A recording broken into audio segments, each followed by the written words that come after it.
p.m., 10 p.m. That is, wow, that's some tremendous progress. This is, folks, let's be. All right. If you're a Trump supporter, let me know in the comments down below. We're live on YouTube. More progress than any. Well, Ken's agrees. MAGA agrees. It's tremendous progress. Kendi, good to see you. Well, Carrie agrees too. Big, gigantic progress. Gigantic. All right. Charlie, hello. Hello. What's up? How are you? It's all right. Did you vote for Trump? That's sure.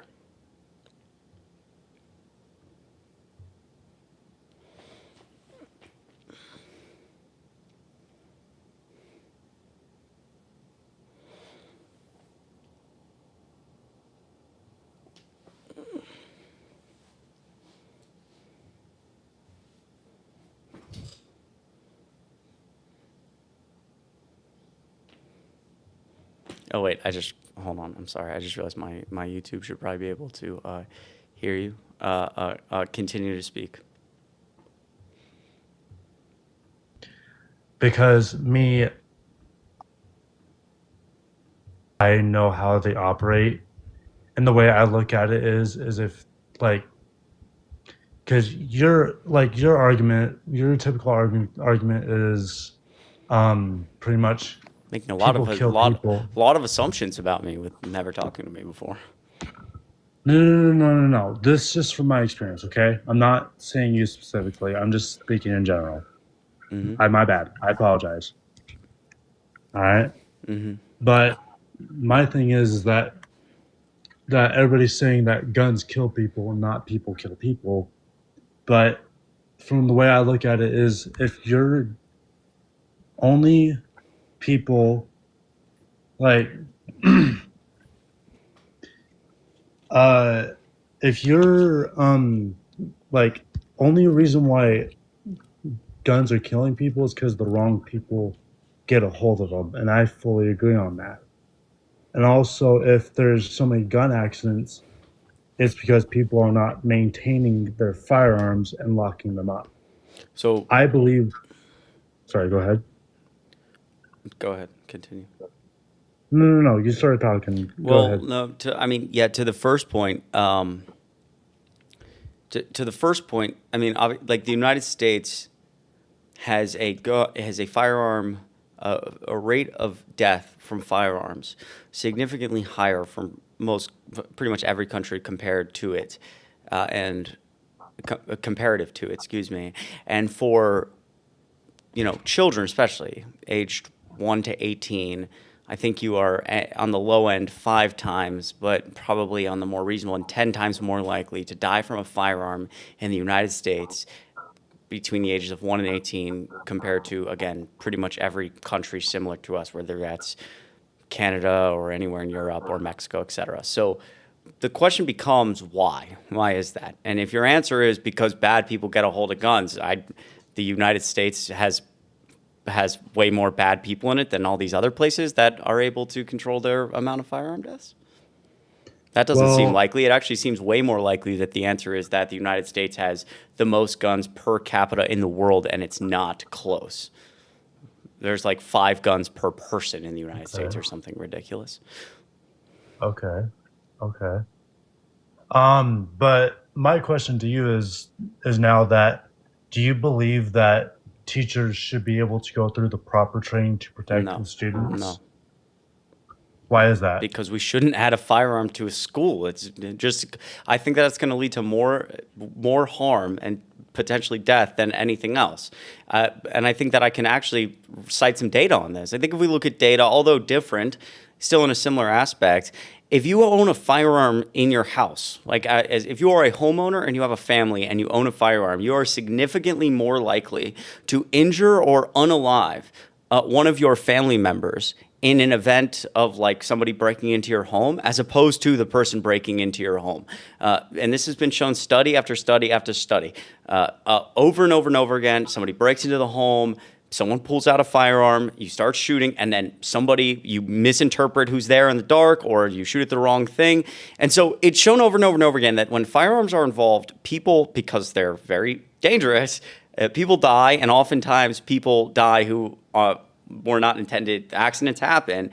And so the idea that we should add firearms to schools, I think, is ridiculous. I think it adds significant amounts of potential tragedy to a place that doesn't need it. And I think that we should be zooming out as a society again and saying, how is it possible that, again, if every other country on earth has figured something like this out, how could our conclusion possibly be, all right, people are walking into schools and doing deranged things. Let's add more firearms to the equation, and it'll definitely help. We should probably zoom out and, again, figure out what is the difference between us and the rest of the developed world. Well, it's not that we have more psychopaths. It's not that we have more mentally crazy people.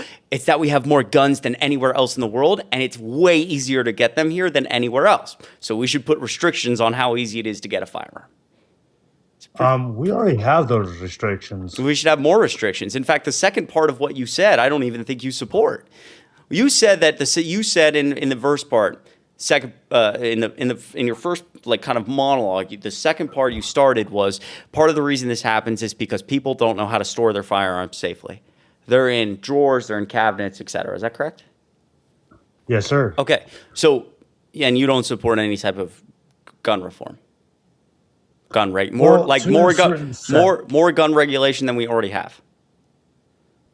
Not really. And here's why. The last administration opened the first ever Office of Gun Violence Prevention that was headed by Kamala Harris. And you know the first thing they did? They used federal money to travel the country and teach people how to store firearms safely, because they understood that one of the things that was leading to the most amount of death was the fact that, again, there's so many firearms that like a kid can just open a drawer and find one. So let's go teach communities how to lock them up. That's gun reform. That was done through the Biden administration, headed by Kamala Harris, and something that I guarantee while it was happening, you weren't supportive of. I think you need to read. That wasn't even happening. Kamala did not even. Kamala is her name, and yes, she did. I think you need to redefine what you understand to be gun control. Sir, I did not interrupt you. Why do you need to interrupt me? Because you just said something that was like objectively false. So I needed to be like, no, it's. Oh, so me being raised around guns and knowing guns more than you, based off of what CNN has told you, versus me, who has experience. Wait, what? Really? Wait, this had nothing to do with. I was talking about Kamala Harris and heading the Office of Gun Violence Prevention. That has nothing to do with firearms themselves and your knowledge of them versus mine. You didn't let me finish. You didn't let me finish about the school thing. Go ahead. You didn't let me finish about the school thing. Go ahead. Reason being is that why I believe we should bring guns for teachers to have guns in school is to protect those students. If that's their fucking job. My mother is a teacher, and what I believe is that she should be able to conceal carry, because you don't know. Does your mother when the believe SWAT? That? Oh yeah, she actually does. So she wants to be able to conceal carry in a school. Doesn't want to. Okay, wait, hold on. Those are two contradictory statements. You started with she does. I wasn't done. Okay. I wasn't done. Okay. Don't interrupt me, please. Go ahead. Only way that teachers should be allowed to conceal carry is go through the proper training. I understand. So just if that was an option because for her. You don't know when SWAT or police will get there. So if the proper training was available, does your mom want to do that? Has she ever talked about it? No, because I never asked her, actually. You should ask her, because the answer is going to be no. I will, and I'll get back to you on that. I'll put $5 on it. I might be wrong, but part of the other thing is that your mom doesn't get paid enough to do what she does, and there's teachers are already. I mean, we have like a teacher crisis in this country. I don't know why. And anyone who is teaching is a true hero. Your mother is a hero, but you're getting paid fucking $40,000 a year. It's harder than it's ever been. Parents are bitching at you that, oh my God, you're turning my kids trans because they're fucking psychopaths. And now it's like, you know what? You should go get a gun. And when there's a person in our school hurting us, you should be the one getting paid $40,000 a year and working these insane hours. You should be the one to walk out there and save the kids. Fucking deranged. Deranged fucking shit. We should just probably eliminate people walking into schools with firearms by eliminating it being so easy to get a firearm. You know, eliminating how easy it is will not stop anybody. Oh, so let me re-ask the question. Why is the United States the only place on earth that this happens? Why is it stopped everywhere else? I would like to know an answer to that. You might just answer. Well, I have to do more research on that Right. part. That's a really no. Hold on. That is that is literally the only answer you have to have for this conversation. It's like the only answer that you should research, because like if your claim is that people with fire, the reason this happens is because bad people do bad things, then I think the question becomes, well, wait a second. Is there only bad people doing bad things in one country? When people don't do bad things in Germany, people don't do bad things in Poland, people don't do bad things in Australia or Canada or the UK. It's like, wow, that seems unlikely. I have a question for you. What are you gonna do if someone breaks into your home and you have no way to protect yourself? I mean, I'm just going to try my best to survive and call the police. I mean, you understand, you do understand, like, fundamentally, I believe in people's Second Amendment rights. Like, if you want to have a firearm in your home to protect yourself, that's fantastic. Have it. I'm just an advocate for, like, significantly more regulations around this. I don't personally want to own a firearm because, like, I don't see a necessity for it. And I think that, like, the literature shows over and over again that, again, if I owned a firearm and I was around other people, let's say in a household, then I'd do harm to them. Like, it'd be more likely for me to do harm to them than anyone else. You ever shot a gun? Maybe, hold on one second. And maybe in the future I'll change my mind on that. It's possible. But have you ever shot a gun? I have. What was the question before that? That was my question. Oh, yes, I have. And again, like people, like someone in the comments says, do you respect the power and the responsibility? Oh my fucking God. What the fuck is this, dude? Spider-Man? Like, with great power comes... Yeah, dude, I shot a firearm, and I was like, I don't understand why people find this fun. Didn't seem fun. Wow. So you believe that we should teach our kids gun safety and shit, right? Yes. Exactly. Argument over. Bye, bitch.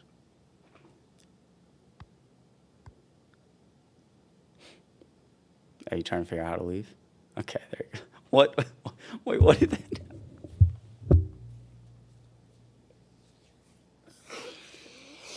Did I respect the power and responsibility? What is going on?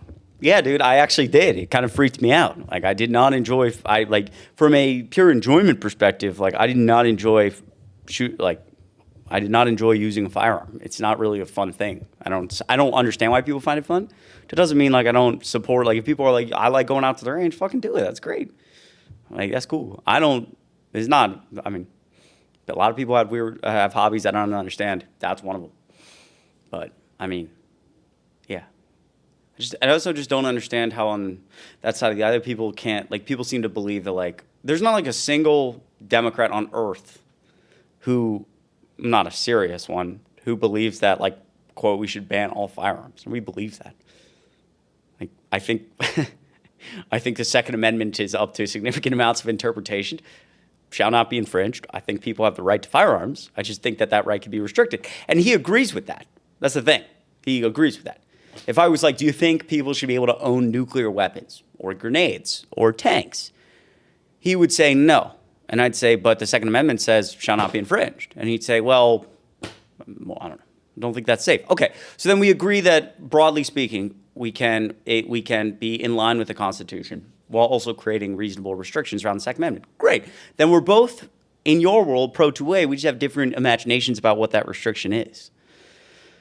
If you're a Trump supporter, let me know. Double tap the screen. Share live out if you want to. Home, Bren, good to see you. Vara, good to see you.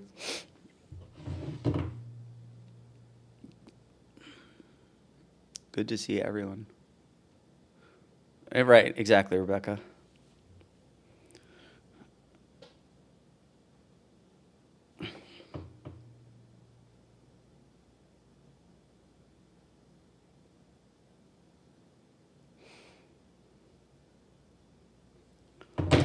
Oh, all right. Person's not here. If you're a Trump supporter, let me know. Who else is live right now, bro? Come on. People be fucking up my views. I have to be able to compete in this section. I can't do it. I got too many other What's up? types of content to make. Hello, how old are you? 42. Okay, fantastic. You voted for Trump? Yes, sir. Okay. Why do you like Trump?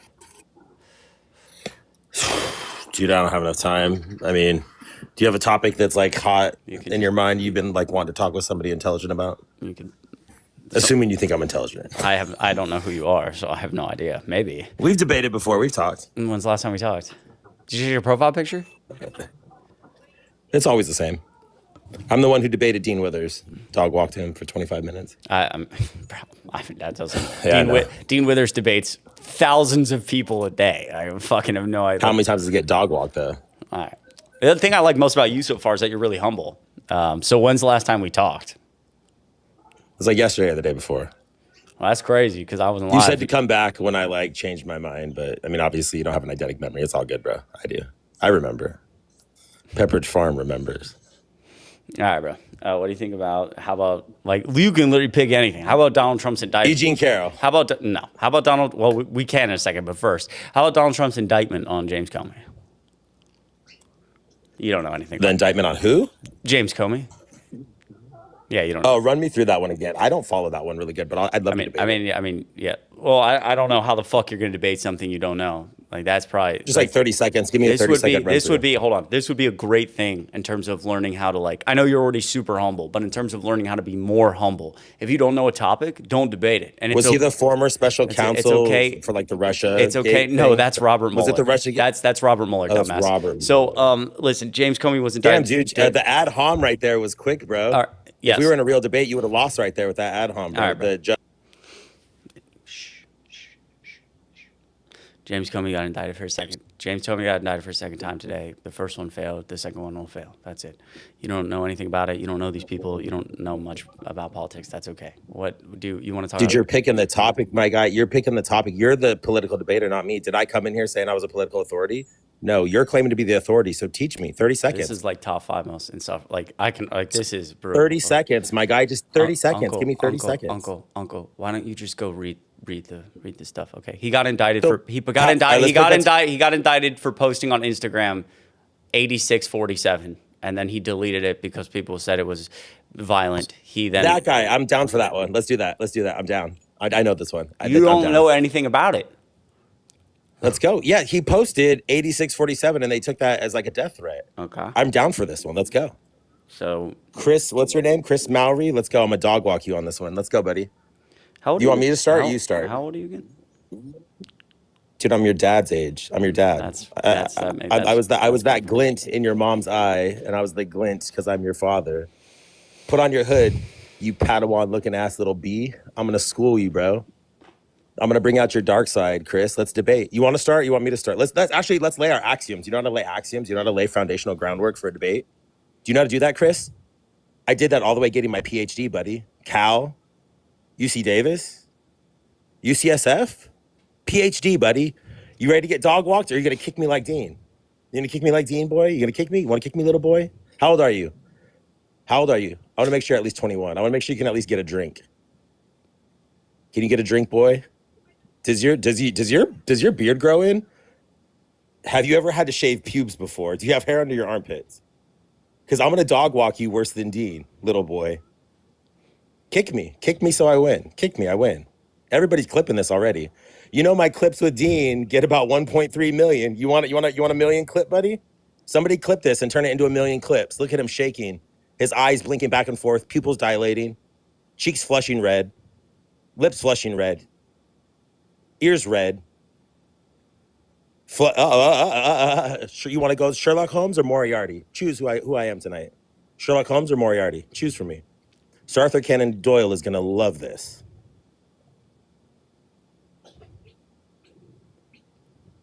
Can I speak? If you lay down our foundational groundworks and give us a proposition. Just letting you rile yourself up there. You all right?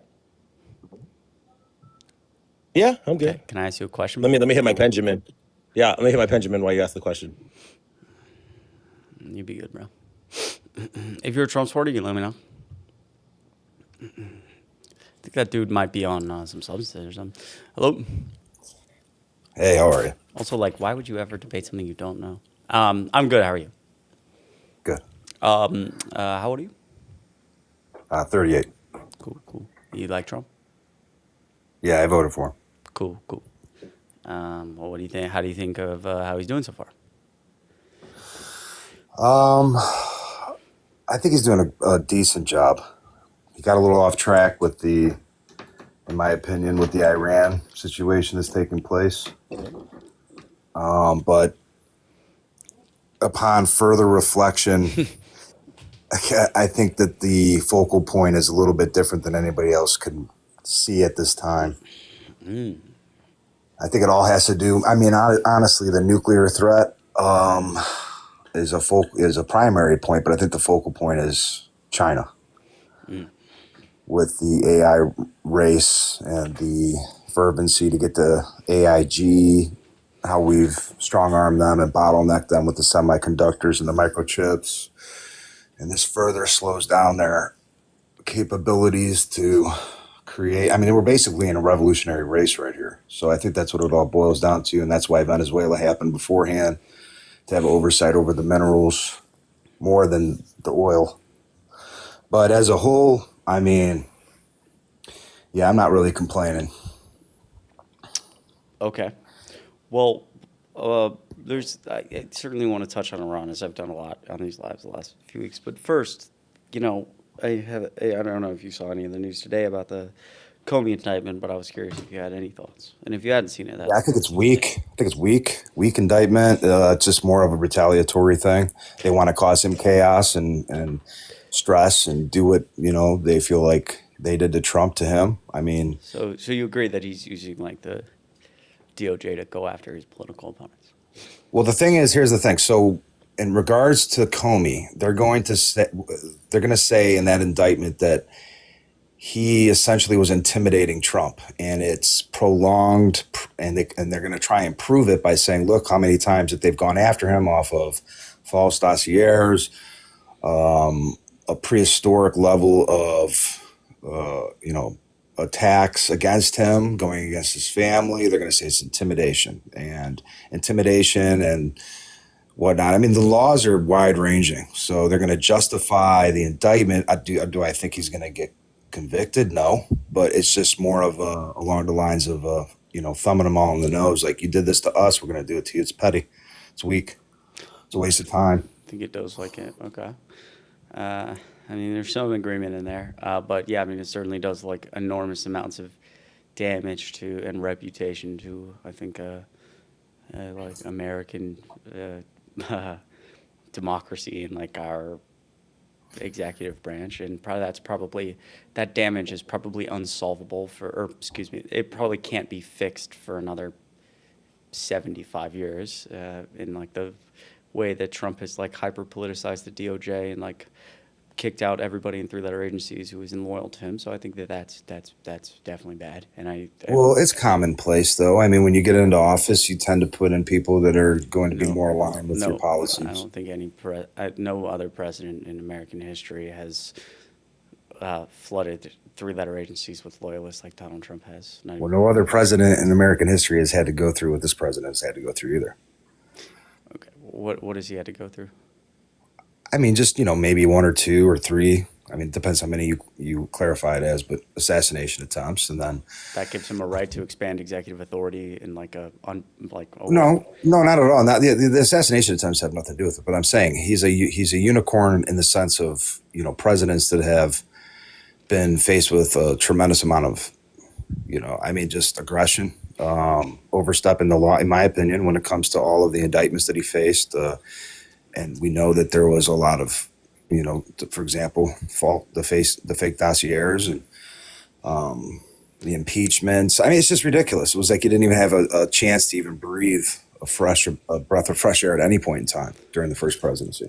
I certainly think that like both the impeachments were valid and the indictments were valid. I mean, he is a convicted felon, and like I think I don't really see the argument for lawfare against Donald Trump. I think in all of 4 of those, I mean, he's only, obviously found guilty for one of them, but in all of the 94, I think, total felonies or whatever it was, 89. Ridiculous, insane. I think that there's strong arguments for all of those. And I mean, at least 2 of those cases that weren't tried are rock fucking solid, lock shut.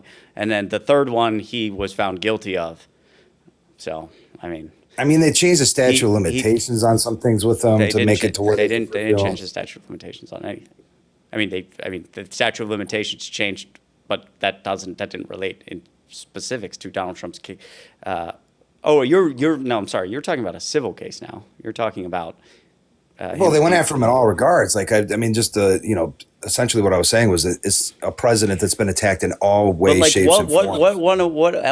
Which one of those attacks was not valid? I mean, we can go through. I mean, you mentioned a civil case where he's found liable for sexual abuse, but starting with criminal cases. I mean, he was indicted for stealing classified documents, and he's on audio in Mar-a-Lago showing off classified documents, and in the audio tape he admits, I could have classified these when I was president, quote, but I didn't. Wow, they raided Mar-a-Lago, and there were the boxes sitting in a fucking bathroom. So that's pretty locked shut right there. That would have put him away for life. You have the him being found guilty, a jury finding him guilty, 34 felonies of falsifying business records in the first degree. He had he was paying 8 different lawyers $850 an hour to try to sow reasonable doubt with that jury. It didn't work very well. Pretty clear that he, in 2015 and then, at the beginning of his White House term, 2016, was falsifying business records in order to pay off Stormy Daniels to engage in. Oh my goodness! Don't you think that that is just a petty ass situation right there? Let's be real. It wasn't. It was him paying off a porn star, paying hush money to a porn star to get her to not talk about their affair in connection to engaging in a larger scheme to violate New York state election law by trying to find other stories to catch and kill before they came out. So no, I don't think it was petty. I think it was pretty bad. I think that everything that they have done to him just showcases just how far that they're willing to go to either manufacture or persecute him. Who is they? They would be the previous administration and anybody that they had in their pockets. So the previous administration indicted Trump, or was behind all that? Well, obviously, yeah. They were clearly coming for him. Why did they want to undermine? That is to undermine his presidency. Everything they did was to try to undermine his presidency entirely. I think it's pretty apparent he goes against the grain with all of their policies in every way, shape, and form. Come on. There's a lot of president. I was there's a lot. I just feel like you need for such a grand conspiracy. I think there should be a stronger why. No, I don't think so. When you go against, so you got to look at their policies that they had in place. Some of their championed ideas, like Green New, the Green New bills, and all of that. Trump's the total reversal. Wait, Donald. So Joe Biden, green energy. So Joe Biden passed $1 trillion for climate change things, like building, in relation to also in relation to a CHIPS Act that boosted manufacturing and. Yeah. That was a good one. I like that. Chip manufacturing. And so you're telling me that because, I'll back up for a second. You're telling me because Joe Biden passed $800 and some odd billion in total for climate change related projects, stuff like pumping CO2 10,000 feet underground instead of letting it go into the atmosphere in any of these big plants, for example, that they were so passionate about that they decided to manufacture a bunch of indictments against Trump. I wonder who was, and furthermore, I wonder in all of this who was going after him, who knew about all this. All these judges were tricked, and the lawyers were tricked, and the juries were tricked, and wow, that's pretty. I wouldn't say that they were tricked, that they were in on it as much, but I'll say this in regards to, there's not a specific reason. There's a ginormous amount of reasons. So if you look at it from an individual policy level, Trump is going against the grain with almost everything that they tried to do. So for example, that could go not just with the CHIP Act. I don't think he's against the CHIP Act, but when it comes to Green New Deals or the Paris Climate Accords, on and on, World Health Organization. Everything that they have, NAFTA, tariffs, even though Biden did keep Trump's tariffs in place when he got in office, a great magnitude of them. I mean, everything that he had set in stone that he planned on doing, wanted to do, they are essentially, the Democrats are essentially a total 180. When it comes to certain holidays or recognizing certain things, for example, Transgender Day, total opposite. Giving states individual powers in order to make their choices when it comes to abortion, women's health, certain things like that. I mean, those are total 180s here on the party side. And so they had to do everything they could because he was so powerful that they couldn't just beat him the normal way. I mean, yeah, you wow, just said it right there. So they manufacture all this stuff, and that objectively, by the way, like when the first indictments hit, like his poll numbers went up. So you're telling me they were smart enough to do all that, and then they're like, darn, we didn't realize it would make him more popular? Well, they didn't think that if they threw everything at him that it would turn out to be another victory. I think that the answer is that like Donald Trump is a felon, and he commits a lot of crimes, and he cares most about, number one, power, and number two, money. And so like any type of legal trouble he's gotten to, especially not just in the last 8 years, but in the last 3 decades, are a result of him and doing scummy, terrible things. That's who he is. Well, I would say this: Donald Trump, for all intents and purposes, at least he made the majority of his income with Americans, working with Americans and employing Americans, as opposed to waiting to get into office to make his wealth. Wait. Donald Trump has doubled his net worth in this administration. Sure, of course, yeah. So you're telling he's increased his net worth by $3 billion. What is his net worth currently today? Like $6 billion or something. I don't know. Right. What was his net worth when he left? When he was in office the first time before he took office? Before he took office this time. The first time. Wait, hold on. Before he took office this time, it was like $3 billion. So let's start there. Yeah. So how did he increase his net worth $3 billion in a year?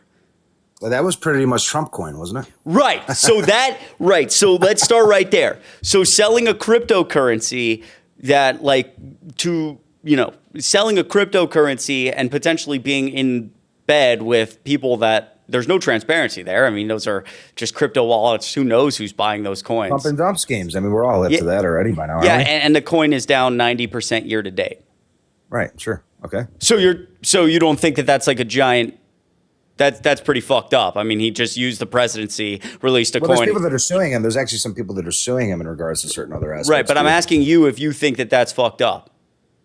Like, do you think that because like you were like, oh, Trump made his money working with American people, but like that's him. Yeah, that's him. Hold on, that's him using the levers of government to enrich himself. Everybody, that's not him using the levers of the government. Really? That's just him using his name. It doesn't matter if he's an officer or not, and he does it. The same result's going to happen. Wait, actually, that's not true because the top 220 investors by dollar amount of Trump coin got to come to the White House and have dinner. The top 25 investors by dollar amount of Trump's cryptocurrency, this was by, I think, February or March, got to personally meet with Donald Trump. And in fact, so number one, that's absolutely using the levers of government. That's a pretty enormous amount of power to get to meet one-on-one with the president. And furthermore, the number one investor of Trump coin who got to meet Donald Trump privately would be a man named Justin Sun, a Chinese national who had a lawsuit against him from the SEC last year, in 2023, along with like 8 other people, Jake Paul and a bunch of other celebrities,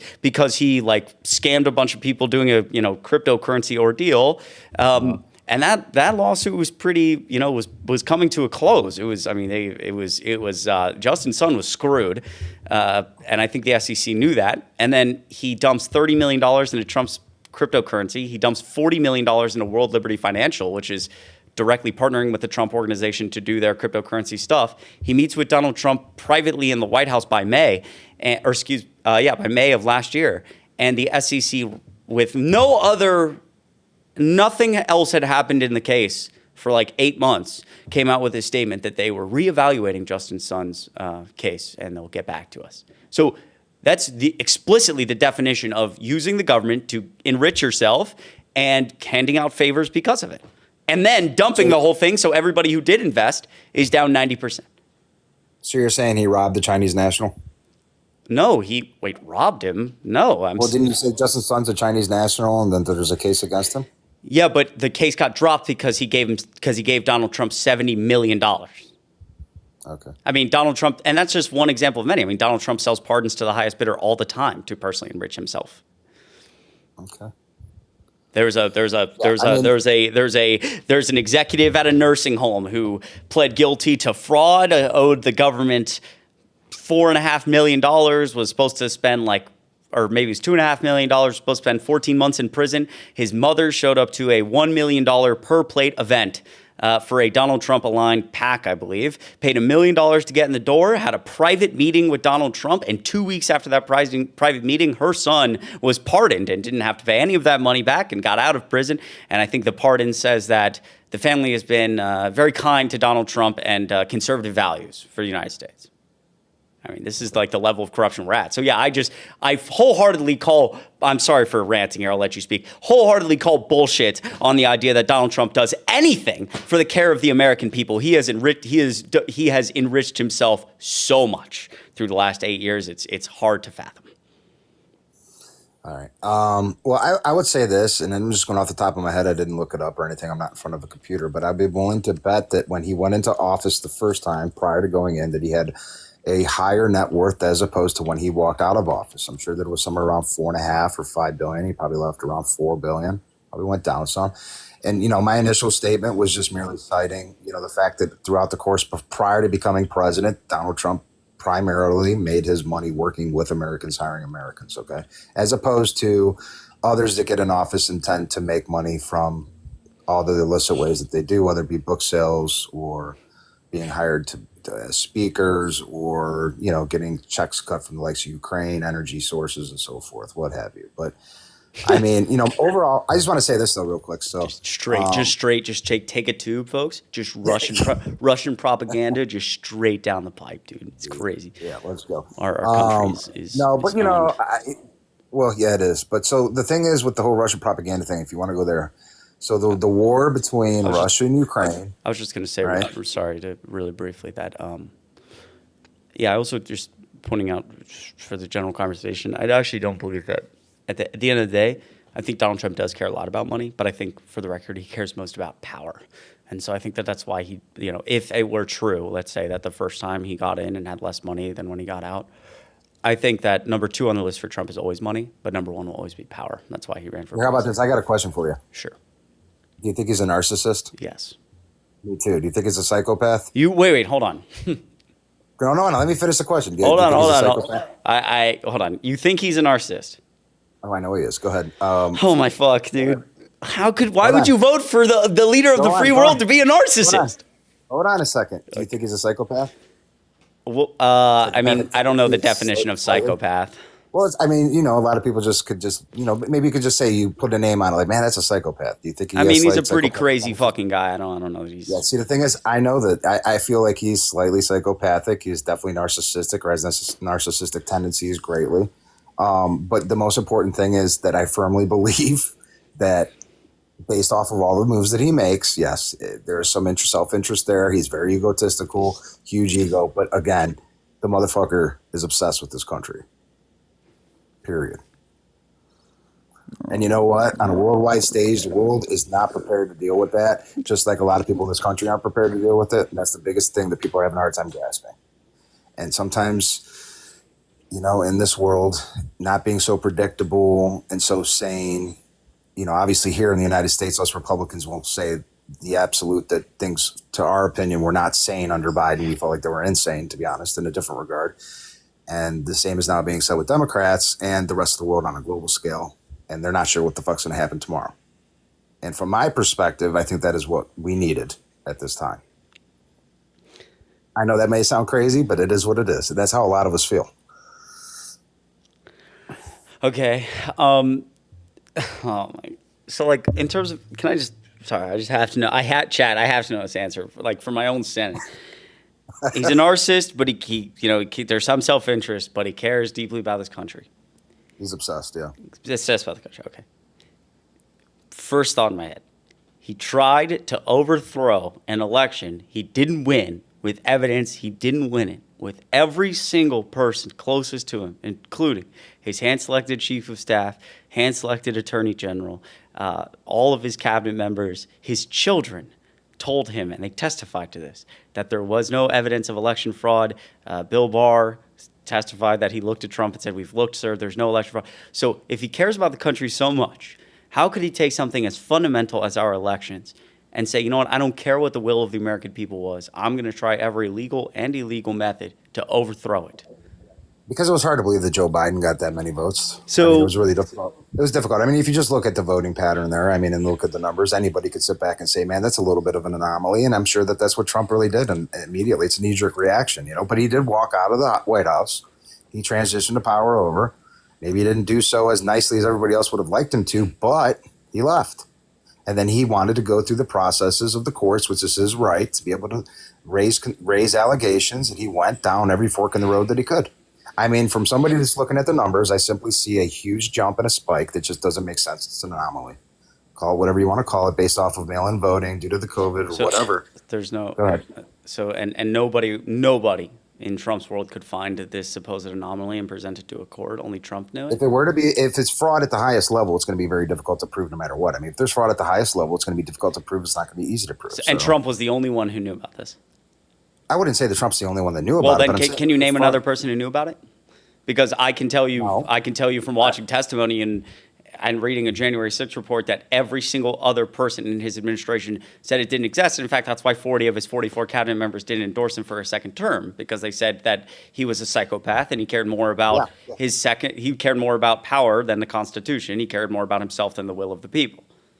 Well, these people are dinosaurs as well that have been fully bought and paid for over the course of time. They've been in office too long. So his hand-selected chairman of the Joint Chiefs that he said should be put to death for treason, General Mark Milley, a decorated veteran, he's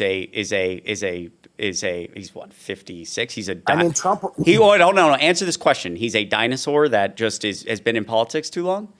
The decorated veteran who. I don't ever want to speak ill of the military, but I'm saying that anybody. Hold on, let me finish. I don't ever want to speak ill of the military, but I will say that anybody. Well, Donald Trump did. He said Mark Milley should be put to death. Okay. So that's him, but that's not me. Oh, so you disagree with Trump? I'm just making sure you disagree with Trump. I don't agree with everything that he does. Well, I mean, some things are just red lines. I mean, the other day he said he was glad Robert Mueller was dead. So I'm just trying to create red lines here. Continue. Yeah, there are certain thresholds, and there's a lot of times where I'm sure the majority of us that support him can agree with this. We just want him to shut the fuck up. But there's never a red line for that show. I mean, he could literally say anything. He talks too much sometimes. I mean, but you know what? The policies. See, I don't really focus on words so much. I think a lot of our society focuses on words as opposed to actions. I'm more action based. I really don't care about words as opposed to as much as I do about actions. Words matter. You know, words do matter, but actions are louder than words. And so for all the words in the world that he spews on, that everybody clutches to, and they like to just hinge on that. Headline for the day, or pick out the sentence out of the book that he wrote on True Social. I mean, I'm more action based. I look at the actions. I look beyond today. I don't have knee jerk reactions to things. I try not to be impulsive. I try to see the foresight in things. He's playing games with not just the people. He's playing games with a lot of leaders of this world as well as people here. He's exposing a lot of things that people aren't even aware of yet. But I mean, at the end of the day, it's all impulsivity when it comes to words. Who cares about words? Actions are all that should matter. Because words drive actions. Sometimes, yeah. Well, that's very true as well. I mean, you could ask the two Minnesota lawmakers who both got shot in the head by a 3-time Trump voter. Somebody said Guest is literally insane. I don't think I'm insane. I think I'm just speaking the truth. Honestly, I mean, if words don't matter, when Donald Trump says that General Mark Milley is guilty of treason and could be punished by death, when he says that 5 congressional Democrats are guilty of treason and could be punished by death, when he says that Democrats are what's the word I'm looking for? Not poisoning we need to root out the vermin in our country, and then a 3-time Trump voter goes and shoots a woman and her husband in the head, and she's a Minnesota Democratic lawmaker. I mean, that's because words drive actions. That dude was driven to believe. By Donald Trump. You tell people that all these people around you that do you wrong are guilty of treason and could be put to death. People will take that into their own hands. Donald Trump during COVID got on a stage and said that, started talking about drugs that weren't FDA approved. And there was a handful of Americans who died that year who were all very in favor of the president, and they started taking those drugs without the FDA's recommendation because he talked about them on a stage. They're dead. They died. Those are people whose brothers and a lot of sisters. people- Those are people whose brothers and sisters and parents don't get to see them anymore. I think that your bar for the leader of what's supposed to be the most powerful country on earth is in hell. You should have a higher bar for people that for a leader, like your bar should be like words matter. Words matter is like the bar is still in hell, but I guess we're like just barely above the lower parts of hell. I don't know, dude. Can I elaborate on that though? There's Sure. a reason why I said that. So like for me, I'm an action-based person. So for example, as a father, right? So when you started to see all these people that were hell-bent on proving their independence and stating their position as their gender going into my daughter's bathrooms, and I was heavily involved with gym industry as a web designer and in Northeast Ohio, and I had several big, gym owners that have 12, 20 gyms that are trying to figure out ways to get these people out of the shower rooms with these women and children. And my daughter was going to one of the gyms as well. And, we had an issue here at hand that when it first started happening, I know it's on a small, great percentage. You might think that it's something that got publicized and overranditioned over the news media. It's not true. It happened. And, having to live through that and having to deal with that and having a new level of parenting involved over the safety of my daughter when she's taking a shower in the bathroom when a man walks in there, I didn't appreciate that. I also didn't appreciate certain other things as a Christian, such as, Transgender Day coincidentally falling on Easter, rainbow flags flying higher than the American flag. When people started identifying as different things other than, just what we are, they started identifying as whatever. I mean, trees, frogs, cats, dogs. I mean, it got a little bit kind of strange. And that's the truth. It really did. I mean, I know it's a small percentage of the population. Everybody's entitled to their own. But let me finish. I even pulled my child out of school and we had to move because he came home from school. He was in 3rd grade. And he told me that he was prompted in his computer. He was in an introduction to business class or some type of art class. Maybe it was introduction to business. He's in 3rd grade, so it wasn't that. And it was a girl that wasn't a girl that was addressing him saying, if you feel uncomfortable in your body, come on down and talk to the counselors. And I'm like, what is going on here? And so like, that is like where it's like, to each their own. But why are you pressing it upon my kids at school, my daughter in her bathroom? I mean, all these things might seem laughable, but, some of the first things Trump did was to undo all that nonsense when he got in office. And that's what we voted for. You know what I mean? So let's start with a couple things here. Number one, just because it stuck out to me, Transgender Visibility Day falling on Easter was like purely. It was random. Yeah, it was random. Yeah. It's fallen on the same. Hell of a coincidence, I'll tell you. I mean, it's fallen on the same day every year since the day it was, started, which was someone can say this in the year it was started, which was a long time ago. So it falls on the same day every year, and it happened to fall on Easter that year. It was predetermined to fall on Easter 10 years ago. This year, last year. So that's just how it is. I mean, as a Christian, you can just ignore it. That was wild. It was just too much going on at one time for all of us. I mean, honestly. And to the second point, how I don't like Trump undoing it. That doesn't make any sense. I mean, he just signed a law that directs on your passport you can't identify certain things. I have no idea how that undoes all of it. And furthermore, I have no idea how this relates to anything politically or Democrats. Because hold on. Yeah, words matter. Like when we talk about. When you say that, your daughter and people coming into the restroom, that has nothing to do with the LGBTQ plus community. If I want right now, I live in downtown Chicago. I moved from Atlanta. Whether I'm in Atlanta or Chicago, if I want to walk down the road to Target, and I could walk into a woman's restroom right now. No one's going to stop me. I could probably be in there for 10 minutes before somebody kicks me out. The point I'm making is that I feel like we always come at this conversation very illogically, which is that if society accepts that certain people use certain bathrooms, then all of a sudden people are in danger. If a bad person wants to do a bad thing in the wrong restroom, they can do it tomorrow. They don't need society's approval for that. And there is certainly not the suggestion that because somebody is using the bathroom they are more comfortable with, they are more likely to commit a violent crime is absurd. People who are, transgender, for example, are not more likely to commit a violent crime. And I'd say, lastly, I think it's just a fundamental misunderstanding of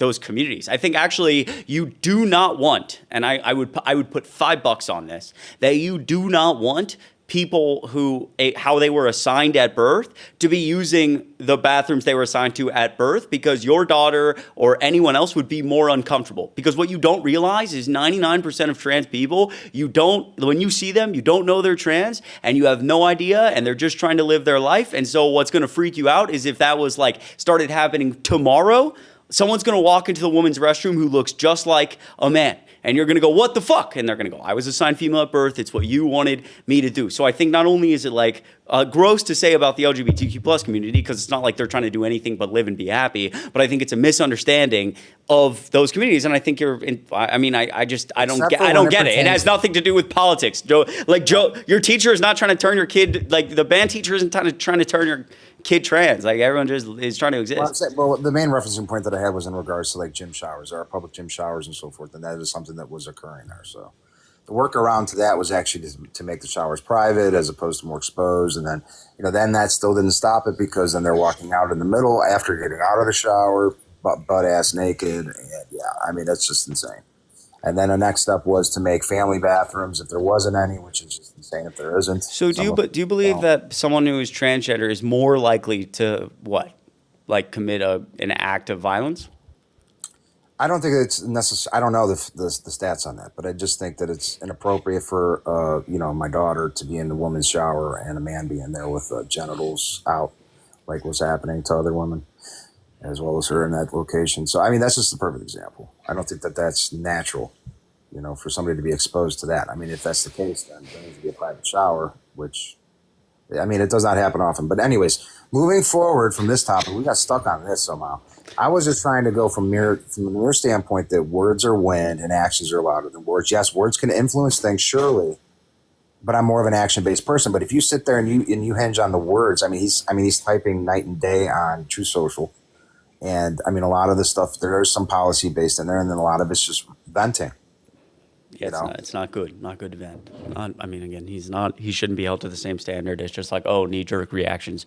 People but there's a lot of spin there's a lot of spin tactics. There's a lot of manipulation behind it all. And it's not for our sake. It's for, and maybe it is in some regards, but it's mostly for the people he's dealing with, which don't know how to handle him. I think you're putting far too much trust in one man.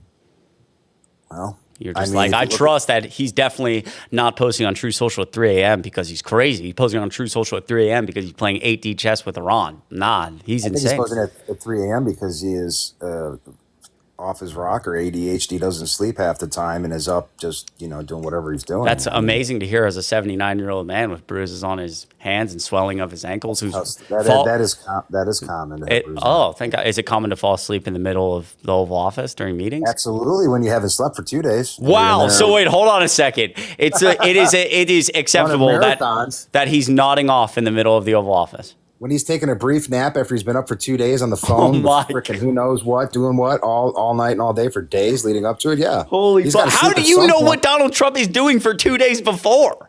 I mean, it's pretty obvious. Did you think Joe Biden was in bad shape? Oh, absolutely. Brother, what are we doing, chat? What the fuck is going on? Joe Biden just stands there and is like, I'm Joe Biden. I have a stutter. And they're like, oh my God, get him the fuck out. And then Donald Trump falls asleep in the middle of the Oval Office. And it's like, dude, he's been up for 48 straight hours working. It's all he ever does is work. Holy fucking fuck, dude. Dude, come on. You can't be serious about this one. We can't be serious about this one, Chad. Please. I'm sorry I muted you. I'm sorry. Go ahead. You're all right. Yeah, I think him falling asleep a few times. Yeah, he's 79 years old. He's been up for a couple of days. I mean, were they important meetings? I think they were, but one was the Ozempic weight loss meeting, if I'm not mistaken, the first one he took a nap on. Every meeting in the Oval Office is important. Every meeting is important, dude. Yes, but I mean, how many meetings has he fallen asleep on, and what are they regarding? The first one, if I'm not mistaken, was the Ozempic weight loss reduction and the pricing, right? He napped on that for a few minutes, right? But just be honest though, if you're the president of the free world and you're working all night, you're talking to leaders in different foreign countries in different time zones, and you're running a marathon, and then you're next, and you're just constantly running around the clock. Every other president has constantly run around the clock. What other president has fallen asleep in the middle of a meeting? Well, the one that didn't have meetings would have been Biden, because otherwise Biden didn't fall asleep in the middle of a meeting. He had very seldom meetings. How often was he even? So hold on. He didn't fall asleep during meetings because he didn't have them? Can you name any other president who was falling asleep during a meeting? You got to have meetings in order to be able to fall asleep. Come on, man. One bad situation. Listen, you've been very respectful. I got to cycle a couple people up because it's 11 p.m. Yeah. But we can keep talking soon. You're welcome back. I do appreciate you being respectful. Awesome. Have a good night. You too. Yep. Holy chat, dude. I've never heard that one. I'm going to be honest. I've never heard the he accepting the he's nodded off and then just being like, he's allowed to do that because he's working so hard. Brother, what is going on? What is going on? Emma, can I just say thank you so much for the $10 on PayPal. That is so kind. From the bottom of my heart, I never take that for granted. Can we get 1,000,000 W's in the chat for Emma? Genuinely, from the bottom of my heart, thank you so much. Hi, Chris. Sending love from Canada. Happy Canada. Love Canada. Friends up north. Truly, I never take this for granted, ever. From the bottom of my heart. Thank you so much, Emma. $10 really, really means a lot. That's two quick Celsiuses. Boom, boom. I don't know what we're saying, no offense to Maggie, but everybody, once again, I'm going to announce Maggie, a great mod, a long-time mod, a great human being. Wow, what a great person. Maggie, it's her birthday, so can everybody give some happy birthdays for Maggie in the chat, please? She's down there. She's a mod, great human being, here all the time. What an amazing person. Give me some happy birthdays, Maggie. But Emma, hi, Chris, sending love from Canada. After living in the U.S. for 2 years, I had to move back due to a small visa issue and have now been waiting months to return. I'm so sorry about that. That's really frustrating. Your streams and content have genuinely helped me through one of the hardest times of my life. Thank you for everything you do. Wow, Emma, that is unbelievably kind. Holy smokes. Can we get some, of course, Maggie, happy birthday. And can we also get some love for Emma in the chat? 1,000,000 W's for Emma. Wow. I'm really, really sorry about your visa issues. That's really frustrating. But, wow, that's really kind of brings me a lot of happiness.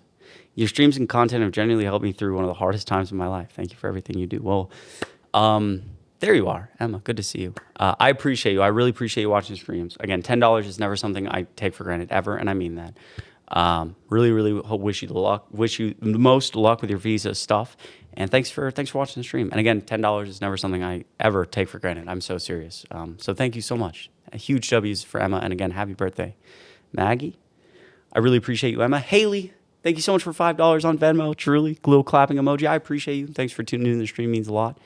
W's for Haley and Jay. Oh my goodness, Jay. Bro, that's insane. Jay, wow. Okay. Guys, also some huge amounts of love. And then we're going to let up another Trump supporter. Bro, $75 on Venmo from Jay. Again, I want to be clear. That is never something I take for granted. Thank you so much. I know things are expensive right now. That really goes a long way in my world. I hope you know. So thank you so much. That's incredibly kind. Little grocery trip right there. Wow, what a great. Wow. Well, now maybe these Trump prices, it could have been a full trip. Now it's a half trip because of Trump. Blame Trump. But Jay, seriously, I really, really appreciate you. Genuinely, means a lot. Even if the sham COMEY case is successful, don't, quote, delete my account. It won't, but I've heard too many famous last words said before. You are so important, my friend, as you continue to grow in your skills, distinction, and influence as you already do daily. Wow. Man, that was well said. That was very concise is not the word. It was concise, but that's not the word I was looking for. That was very articulate. Articulate's the word I'm looking for. As you can tell, I'm very articulate. Love who you are was the last part of that message. Love who you are. Wow, dude, Jay, can we get 1,000,000 W's for Jay? Consider it. $75 is insane. Thank you so much from the bottom of my heart. And that message is so kind. You guys are so nice to me. Holy shit. Thank you so much. Thank you so much. To everybody, truly, I appreciate you. Links in bio. Again, never any pressure to donate monetarily, but it does go a long way. Jay, thanks again for $75. It means the absolute world. Emma, you are the best. Wish you the luck again with the visa thing. Thank you so much for the support. It means the world. Haley, hope you're enjoying the stream. You guys are all the best. Okay, let's continue. If you're a Trump supporter, let me know. And also on YouTube, good to see everybody. Jackie, hello. Jen, hello. Over on YouTube, don't worry, I see you. I know we're going crazy on YouTube over here. We're going crazy. Okay, all right. Let's see what's popping. Let's see what's up. How's everyone doing in chat? Host is scared to debate me. Oh my God, no! It's Batman. What's up, man? How are you? How old are you? 18. Little okay. Did you what year were you born? 2008, January. Okay. You're a little quiet. Are you far away from the? Oh, sorry. Can you hear me now? Yeah. Yep. That better? Perfect. Yep. Yeah. God I think damn. there's like a sound argument. in favor Bro, of- this is madness right here. Like I feel old as hell. Like I'm 24, so I was born in 2002. But like, bro, 2008, I thought they stopped all the shit after like 2003. I thought there was no more. But, anyways, yeah. Did you vote for Trump? I guess you couldn't have. Well, I couldn't have voted for Trump. Wow. Let's be a little logical here. Anyways, yeah, I do support Trump, though. I think there's like a sound argument in favor of the proposition that Trump is a good president, or at least is superior to like relevant alternatives, which would just be one other individual, Kamala, whatever. Kamala. I think that some, all right. I think some reasons in favor of why I would support Trump would be he tends to be in favor of reducing the number of elective abortions. I think that would be one thing in specific. And then when it comes to like trans issues, I guess that's like another reason. Yeah, I think those are two reasons in favor. Yeah, those two reasons. So at least those ones are no thoughts on slows pace fire in 25 years, inflation, Iran war, missiles. I think I'd rather just stick to the 2 points that I brought out. Right. No other concern elsewhere. There's some other concerns, but I don't think that they're. I'd rather just stick with those 2 points on this. So you can.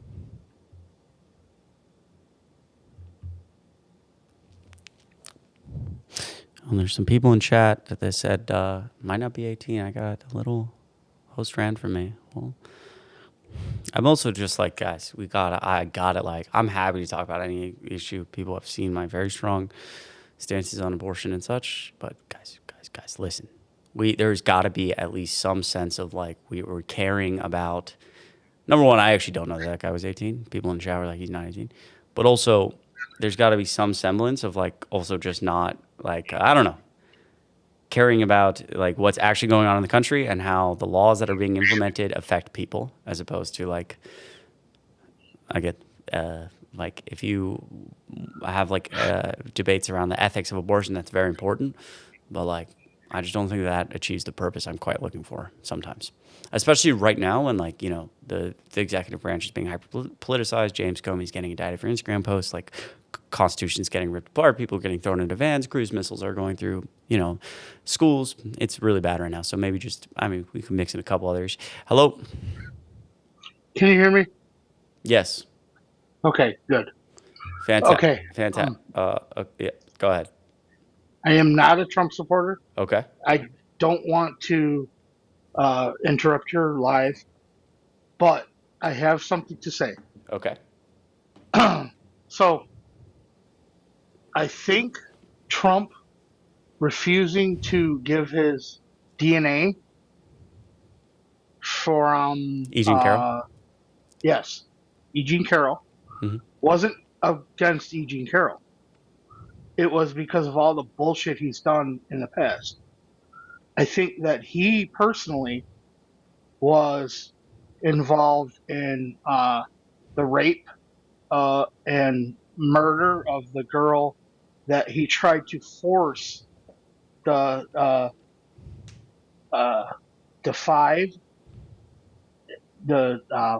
what the fuck I'm sorry. That's but like, are you talking about like that some of the Epstein stuff? No. Oh. No. The Central Park. Park 5. I think he was the one that did it. I've been trying to tell somebody this for a long time. That I think he's the one who did it, and that's why he's trying to blame the Central Park 5. Wow. That's my theory. Okay. I'm like stuck on this. Okay, wait. This has been in my brain. I will do a little bit of I'll do a little I'm not familiar enough off the top of my head. Well, that's why he's not giving his DNA up though. Yes, E. Jean Carroll is a big part of it, but no, I think that he won't give it up because, yes, I know in a civil suit it won't go back to criminal suit, but I think that he in the back of his head thinking that his DNA would come back to multiple things he's done. Interesting. Okay, that's actually, you know what? I will keep that in my head. I'll do a little research. I appreciate mentioning that. All right, Interesting. thank you. Yeah, thank you. I appreciate you. I've been trying to say this to somebody for multiple times. It's been in my head for a long time. I'm locking in. But it's actually not even. It's an interesting theory. Just in general about his DNA overall. Okay, I appreciate you. Thanks for watching the streams. I hope you have a good night, brother. Yeah, love you too, man. Be safe. Oh man, what an interesting. Well, listen, I don't know about the Central Park 5. Generally, like just the idea that his DNA like could be elsewhere. Well, do I know this? Wait a second. Who is this? Hello? Hey, what's up? What's up? Have we talked before? Does that matter, Chris? I mean, yeah. I mean, you have 2 viewers. Does it matter if I say yeah? Are you gonna drop me or what's? No, I mean, I was just curious, bro. Yeah, we've talked before, man. We've talked like I think this is the 2nd time. It's the guy from earlier. Wait, but yeah, that's why I recognize your voice. No, it's not a guy from earlier. I haven't been up today. Did I scream at you sometime last week? Maybe. Did you scream at me sometime last week? That's a good question, Izzy. Well, how'd our last conversation go? Honestly, I don't really remember. I think you asked me this exact question, and then you ended up dropping me. That's why I'm kind of sketched by answering the question, if that makes sense to you. Sure. All right. Well, what do you want to talk about? I don't know. Dealer's choice, huh? Did you look at the indictment today of James Comey at all? Yeah, he was indicted for the exact same thing he was indicted for earlier. I don't understand why I'm supposed to care about that. Wait, what? No, he wasn't. He was indicted. Yeah, he was. What was he indicted for today? He was indicted on 2 counts of, they're 2. I mean, he essentially making willingly, and one of them is like about transmitting a threat. The other is about making the threat to like. Yeah, the 8647. Yeah. Thing. Yeah. No, wasn't that what he was indicted on previously? No. What was he indicted on previously? I honestly haven't followed that one. The first one that got thrown out. That was tried by a woman who had never tried a criminal case in her life. Jesus Christ. Lindsay Halligan, who went from beauty pageant person to graduating law school to meeting Trump at Mar-a-Lago to Trump's legal team to becoming one of the most important people at the DOJ, never trying a criminal case. That was here. I actually have the New York Times thing because I actually can't even remember off the top of my head.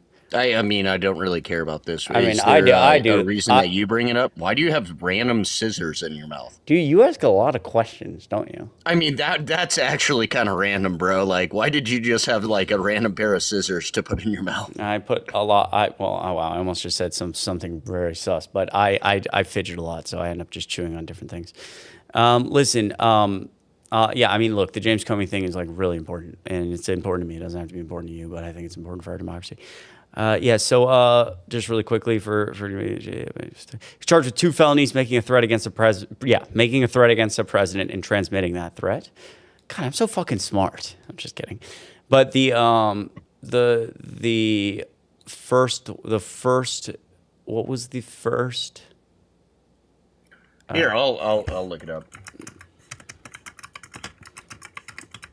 Oh, here it is.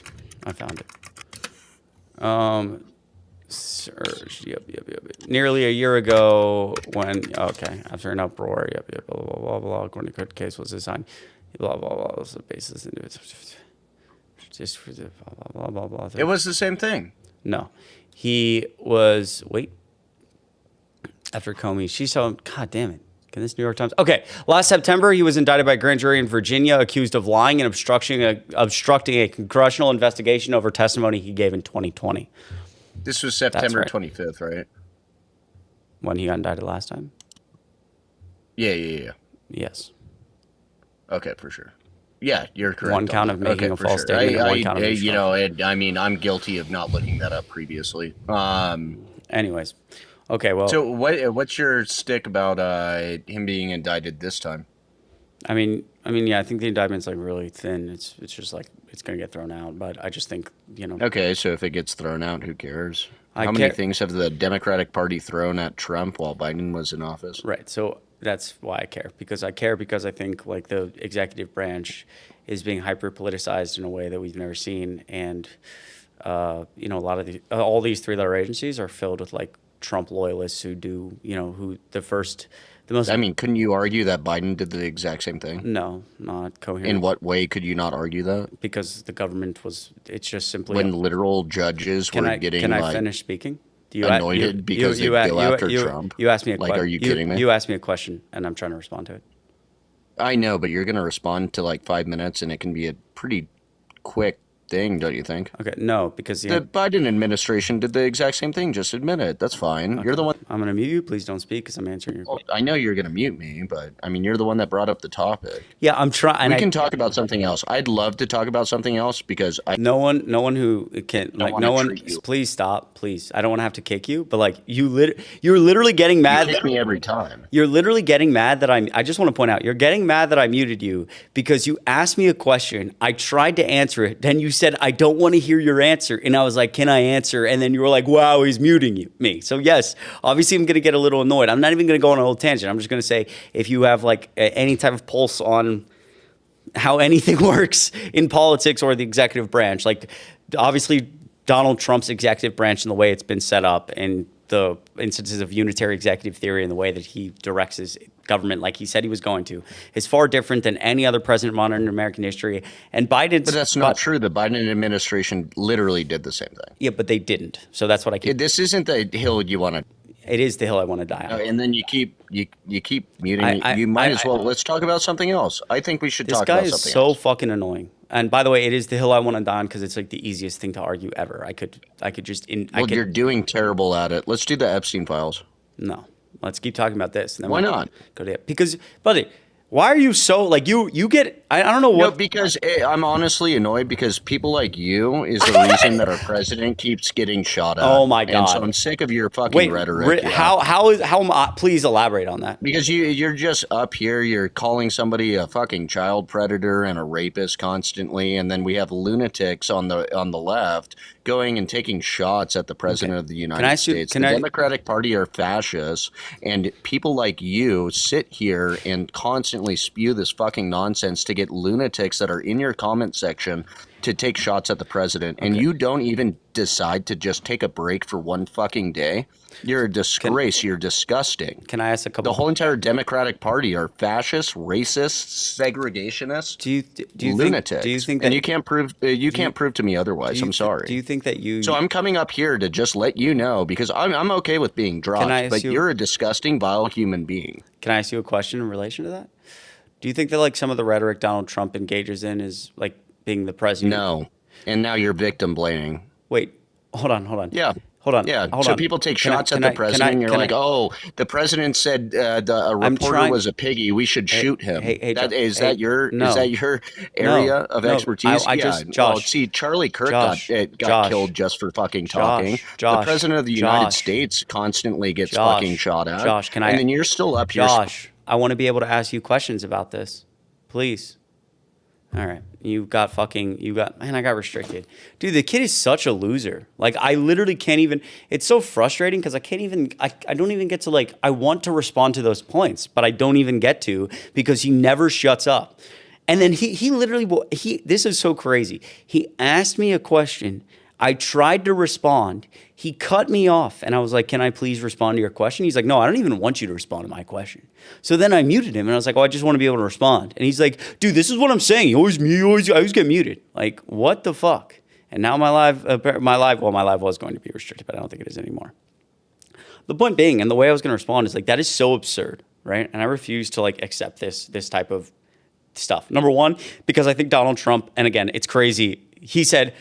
When I said Donald Trump's rhetoric, he said, you're victim blaming. Again, comparing me to the president of the United States is unreal. Like I believe, and I guess I'm an insane American these days for thinking this, but I believe we should hold the President of the United States, the one person who's going to lead our country, to the highest standard, higher than anybody else. Apparently nobody else believes that, but what the fuck ever. So yeah, I'm going to ask about Donald Trump because I think he has used some of the most divisive, violent rhetoric of any person, of any elected in the last 10 years.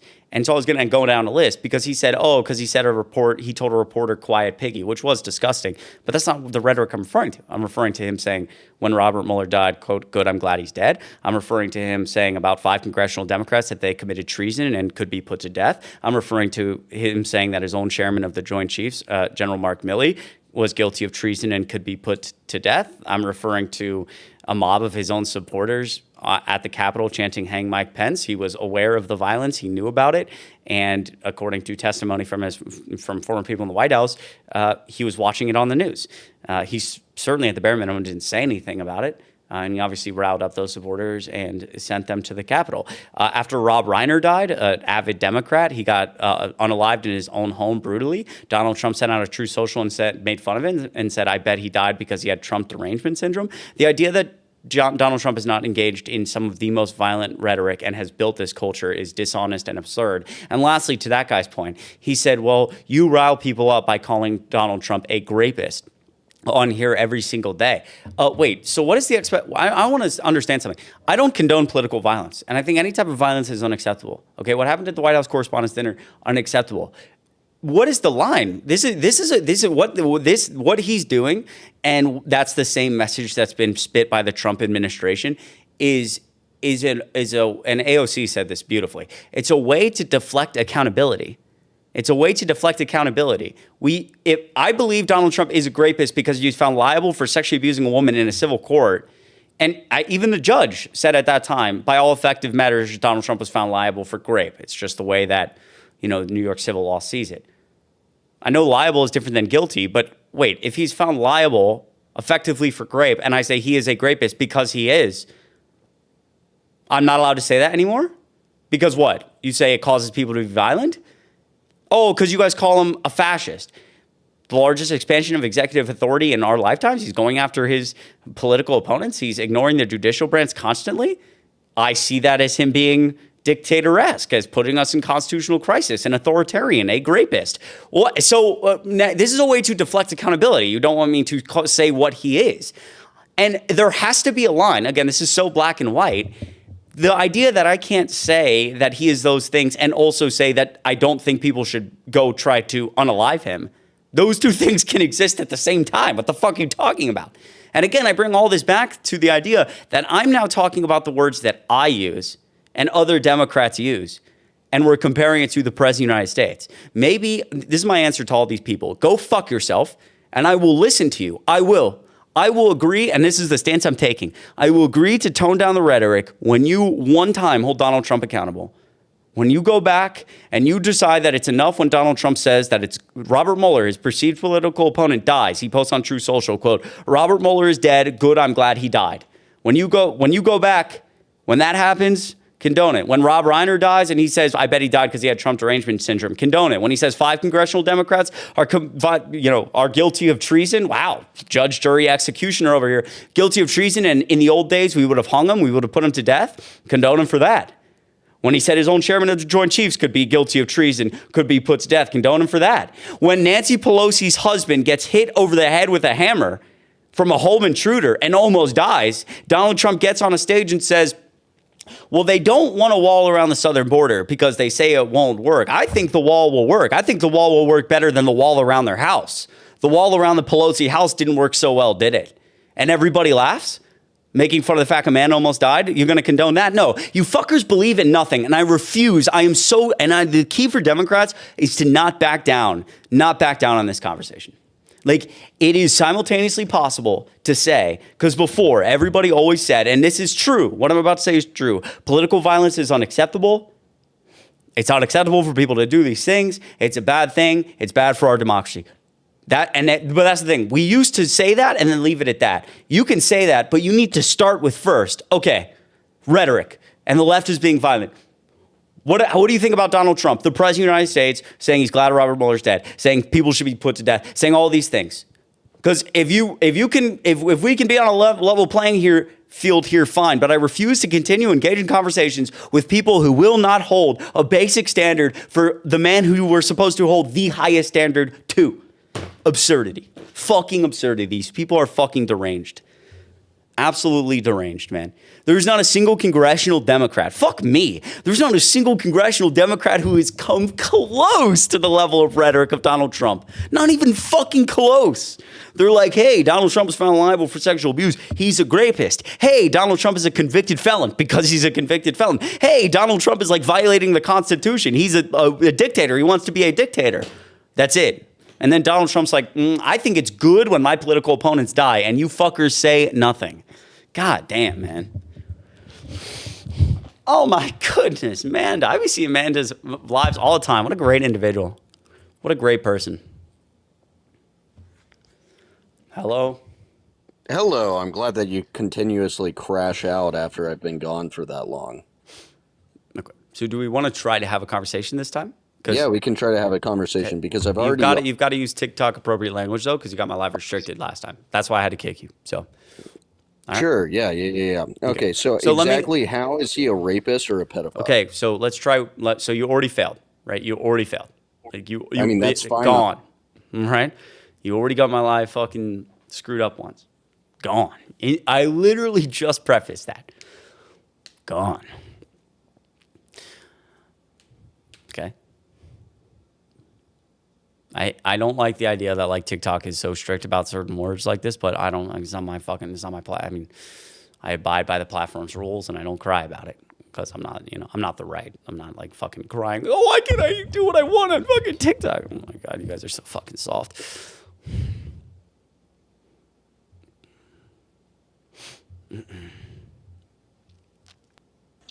Hello. What up? What's up? How old are you? I'm 28. Okay. Do you like Trump? Yeah, I like Trump, nigger. All right, bro. I mean, Nigger. All right. Sorry. I know YouTube might be a little newer to this. We get some people on TikTok who are not great individuals, so apologize for that. Apologize.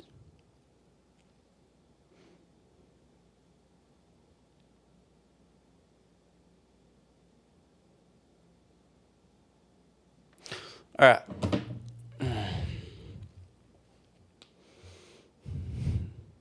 I wonder who this could be.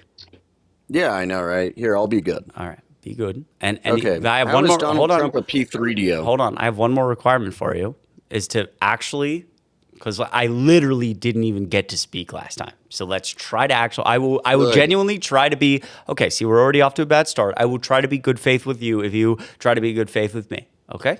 Yeah, no. Here, I'll be good faith with you. I just think you guys are disgusting, vile creatures. Okay. So I feel like we're off to a bad start. I mean, you're the one with the platform like this. It's just kind of what you get, man. Okay. So let's try to have a conversation. Multiple attempts on this president. Then you continue lying and spreading bullshit. Okay. So can I start? Okay. Can I start by asking you a couple questions, and then you can ask the question you want to ask? Yeah, dude. Fucking go for it. Okay, cool. So I don't know if you heard my rant, but just again, Donald Trump has obviously used. I did. You were just complaining about me and then going off on saying that he talks about different people like such and such. You know, the difference between that is nobody's trying to, assist unalive them. Okay, well can I counter? So, can I counter that?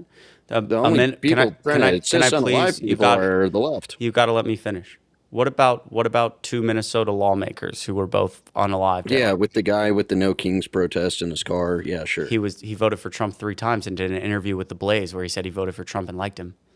Okay, yeah, well, I condemn that man completely. Okay, but hold on. Was there any rhetoric towards those two people? Wait, hold on a second. Hold on, please. By Donald Trump? Can I please? Or anybody on the right? Dude,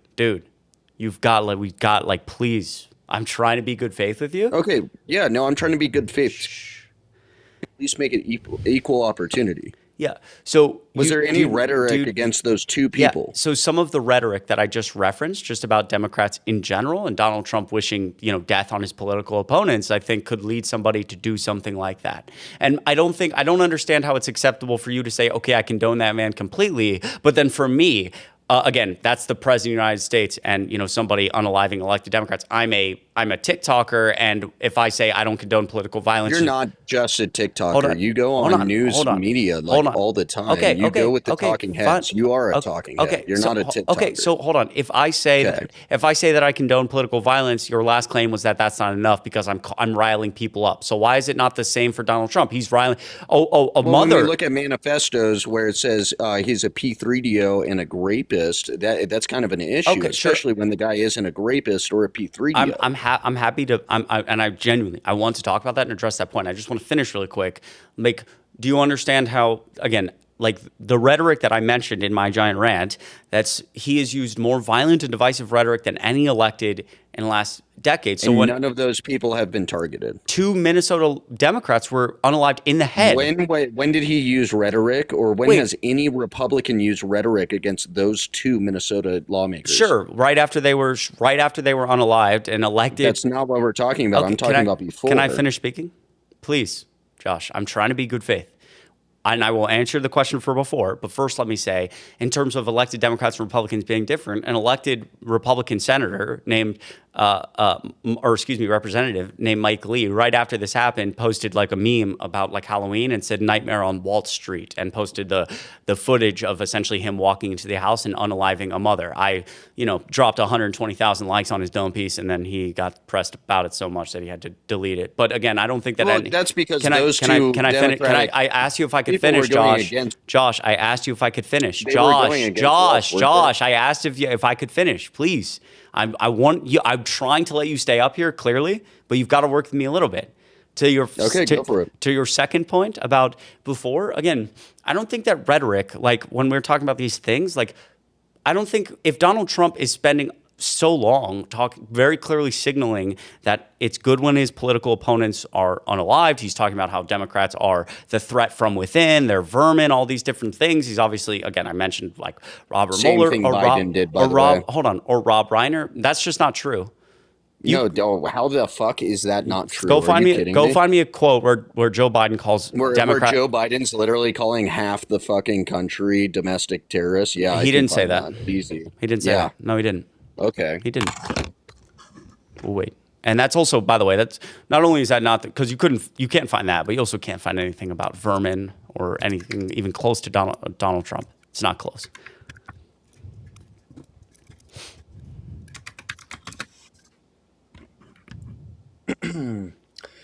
Oh, here. I'll rephrase. Trump and his MAGA Republicans are a threat to this country. Yes. He said. Wait. Yes. So wait. That is what he said, correct? And that's correct. And that's a true statement. Okay. So he is literally using rhetoric against half of the country, wait, correct? Okay. So can I just clarify? Can I ask a clarifying question? And I'm happy to pull up this clip because I literally used it in a video the other day. But can I speak? Can I speak? These threats. Okay, Josh. About the incredible future. Josh. Lies in front of us. Josh. If only. Josh, I'm muting you. I have to be able to speak, Josh. Trying to be good faith here. I understand the quote. I agree with the quote. I don't think it's violent rhetoric.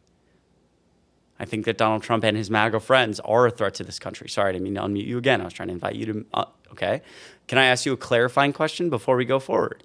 I used this in a video the other day, and I have the clip of Donald Trump, and I don't know exactly, this was in the last 4 weeks on Air Force One, saying, quote, Democrats are, I can't even say the word on TikTok, but starting with a T, like TERR, like a group of people, they're... Yeah, so he just said... No, I agree with it. I'm saying that if you agree with Biden's rhetoric, then you can't be using Trump's rhetoric saying that it causes violence, especially when nobody has literally accredited Donald Trump to the reason that they're trying to assist unalived people. Wait, so... We have already seen with multiple Republican political talking heads and the president himself.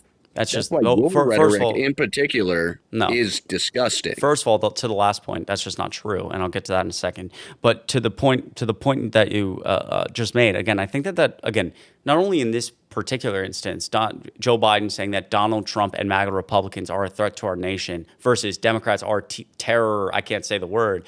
I think those are two very significantly different things. It's literally the same thing. And even if we were going to agree that, even if you were going to disagree, again, to suggest that Donald Trump's rhetoric, like some of the rhetoric I listed a minute ago about, saying it's good Rob Reiner's dead, is other people should be put to death, we could hang them. All these things are not. Oh my God! Is talking about people already dead? Like no, he's not. What about 5 people? Using rhetoric no, he's not. No, he's not. Wait, no, he's not. No, he's not. What about? Yes. Hold on. What about? What about? Josh? I want to know. Josh, I'm trying to work with you. Let's see if you can do it. Josh, I don't want to have to kick you. I don't want to have to kick you. I don't want to have to kick you. You can do it. You've got to calm down. You've got to take a deep breath for me, okay? I've tried so hard. People have watched this for 30 minutes, me trying to keep you up here, but you have to be good faith. So when you just said that's about people who are already dead, again, not only is that I still think important, because if he says Robert Mueller, a decorated veteran, who's he's his perceived political opponent, it's good that he died. That's very clearly signaling that it's good that his political. Josh, you have to let me finish speaking. I'll give you one more chance. Shit. Josh, I'm going to give you one more chance, and then I'm going to kick you. Bro, okay, but Robert Mueller, come on, man. One more. Like, no shit, he wouldn't like that guy. Josh, one more chance, and then I'm going to start speaking, just let me speak. It's not going to take that long. I think that Robert Mueller, being his perceived political enemy and a veteran, obviously a decorated veteran, a man who worked at the FBI, and saying it's good that he's dead, I think, number one, that's signaling to people that it's good when his political opponents are dead. Again, this is the President of the United States, not some talking head. But furthermore, this is certainly not just people who are already unalived. I mean, he said this about 5 congressional Democrats, that they were guilty of treason and could be put to death. He said this about his former chairman of the Joint Chiefs, who he hand-selected, who said Donald Trump was a psychopath and a dictator, that he could be put to death because he was guilty of treason. So do you think that those words are appropriate to say? Because if you're saying that elected Democrats are guilty of treason, and in the old days we used to hang those people, then why is that not signaling to someone pretty directly, like, I'll go take him out myself? So, okay, again, the difference is action afterwards. Wait, but I just described 2 Minnesota lawmakers who are not with us anymore because they're Democrats. Yeah, what year were they not with us anymore? Can you say 2020, after the election, right? 2025, last year. It's been a year. Are you sure about that? I'm positive. Yeah, it was 2025, like directly after all of that. And then what was the actual reason? What was his manifesto? Do you remember? I don't know that we have. I mean, I know that, again, he did write a manifesto. Okay, I don't remember off the top of my head. Okay, he was having issues against like Waltz's shit. It was more of that's not true. Yes, it is. No, look it up. Go ahead. Here, I'll allow you to look it up. No, I'm not. No. The burden of proof's on you. You're not going to be able to find it. You did write a list. That's correct, Rebecca. Okay, the burden of proof's on you, so I'm going to wait for you to find it. Well, because it didn't have anything to do with Donald Trump's rhetoric. Okay. When we have an issue with people, again, people like you that are constantly up here spewing this nonsense without any proof. And I've asked you 3 times now, Chris, how is Donald Trump a P3DO? Okay, I just want to. Yeah, I'm going to answer that, but I'm first going to quickly address, because we can move to whatever this is. I'm going to quickly address what you just said. Again, I don't know that it's always. I don't know that, especially in these instances, like when we look, I think besides a manifesto, there's always like a full picture of a lot of these individuals who often vary greatly in their political ideology. And again, it's interesting that they're clearly not well. And so it's interesting that you can identify that, okay, he voted for Trump 3 times and did an interview with The Blaze and said that he was a Trump voter, but say, oh, his manifesto has all these other people and he wants to target all these other elections. So it's clearly not Trump's rhetoric. But like, again, even in the manifesto, it wasn't. Josh, you one opportunity, like literally one more, and then I'm done. Okay, you've come up on here 3 different accounts. Like, you're just, please. All right, I'm trying to be good faith. I just find it interesting that you're able to do that, but then other people, especially like the 3 people we're probably about to mention, or 2 or whatever, have political views that vary wildly as well. And are not just indicative of, like, the most recent one talking about how negative it is Donald Trump. He also clearly hated Democrats and had gone down a very intense line of conspiracy theories dating back before the election started. So that's all I was going to say. Now, to your question, I just think, again, if I call him a grapist, yeah, I think that's because he's a grapist. And I don't think that's violent rhetoric. And I think this is... What proof do you have of that? Sure. He was found liable for sexually abusing a woman in a civil court. Okay, in that exact same liability checklist, rape is one of the things. Please, Josh. Sorry, grape. Sorry. I honestly don't mean to. Grape is one of the things that they can check off. That wasn't checked Correct. off. Correct. In the case of wait, Eugene Carroll, so stop calling him a grapist. No, Josh, stop. I'm going to speak now. Okay, don't interrupt me. You've been speaking more than I have. That's okay. Well, that's because it's my life. All right, and I've given you quite a bit of leeway here. So this is where you're just gonna be good faith now. All right, Josh, I'm gonna try. You got to work with me. Don't interrupt me, or you're gonna be gone. You're right that they didn't check off grape, but again, that's more indicative of New York State law as opposed to how we as society, or someone like me, I'll say me. Actually, it's how we as society should view grape. And so, like, there's actually a quote from the judge of that case saying that Donald Trump was effectively found liable for grape because New York State law is a little bit older.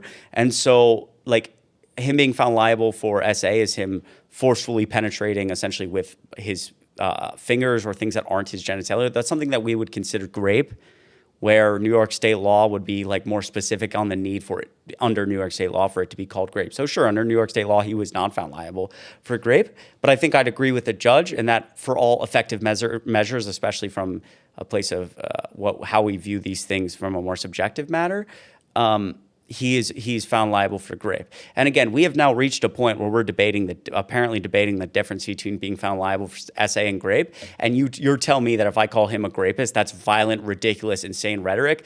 Not really at all. We're actually just right there. I mean, even if you disagree with me on this, which is absurd, we're literally right there. And it's a way to, again, just deflect accountability. Apparently, I can't just say what he is because you think it's violent. He is a rapist. He is a convicted felon. He is a wannabe dictator. He's expanding executive authority in a way we've never seen. I don't think any of those things are off base at all, and I defend them literally every single day. What proof do you have of grape?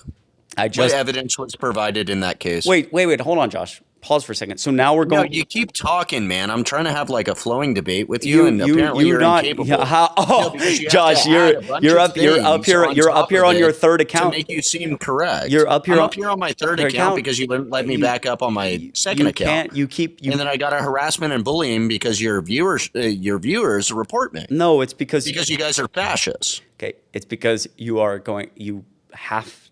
I think it's a little ridiculous to say. I know the words that I use are TikTok friendly. I do this literally every single day. So for you to, and you know that.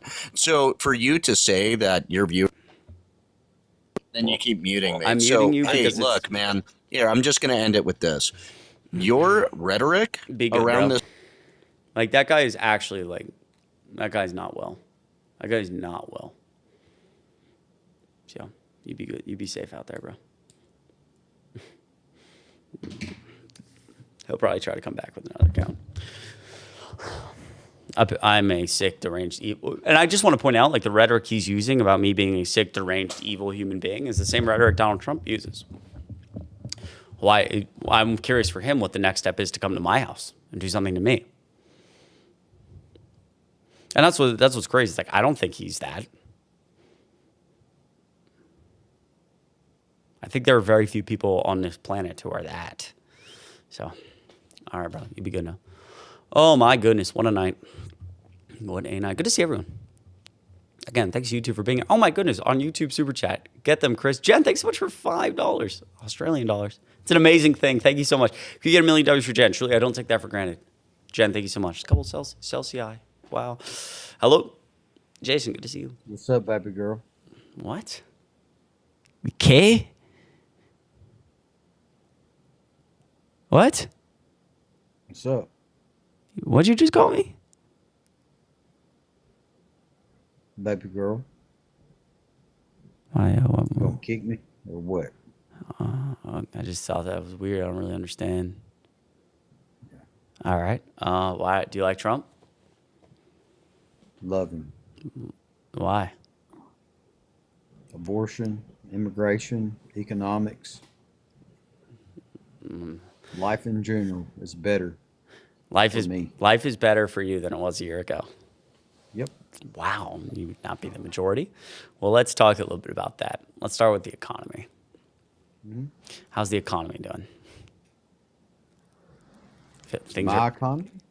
No. Well, just let's start a little more broad. How do you think things are compared to? I mean, prices wise, it's how they were a year ago. Prices on what? Listen, bro, we don't have to do this. Okay, inflation is 4%. It's there's economic data that's clearly shows it's a lot. Some of that inflation is because of Donald Trump's tariffs.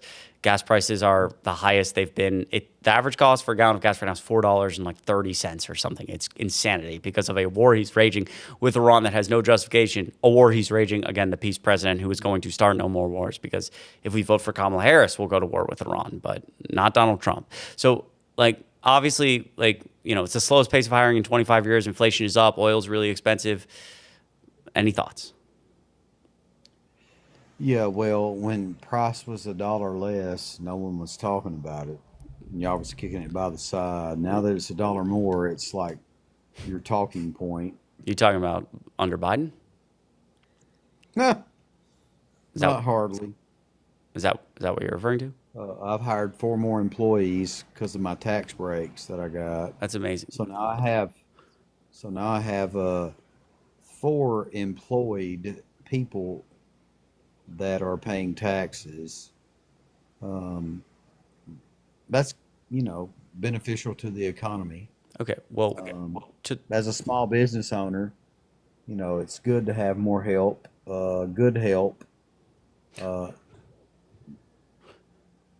allows. I can only imagine people that have, tens of thousands of employees to get breaks that allow us to employ. How many employees you got? Well, can I ask you a question and then I'll answer that question? How many employees? Wait, can I answer both? Actually, no. How many employees? Buddy, I don't have any employees. You don't have any. Right. So you don't understand. Right. I'm just a dumb. Right. Can I please? But you don't understand. Can I please? Having employees. Oh my God. Why does I come out everybody with such good faith these days? I should be so much meaner to these people, dude. I'm trying to speak. I want to have a conversation with you. I want to answer your question, but I've been trying. I just want to be able to respond to one thing you said, which is that we didn't say. I muted you, by the way. If you're still trying to speak, we didn't say anything about Biden. It's gas is the highest it's been in 4 years. Thank you, Carrie.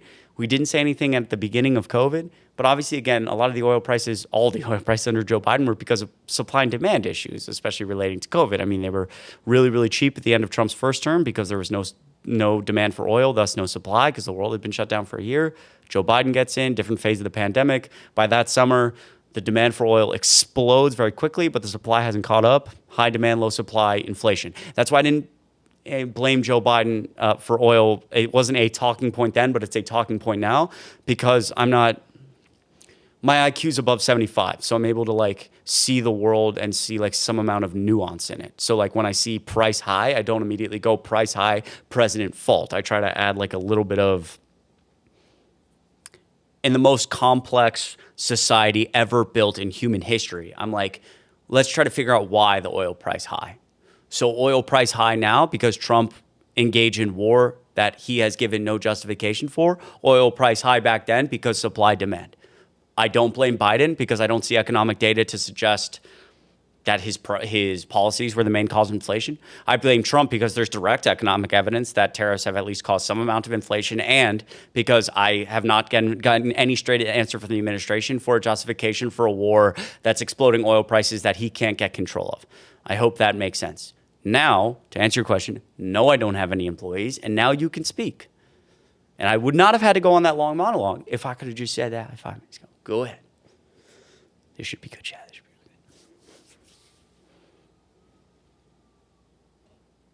Price high, President fault. Steph, good to see you.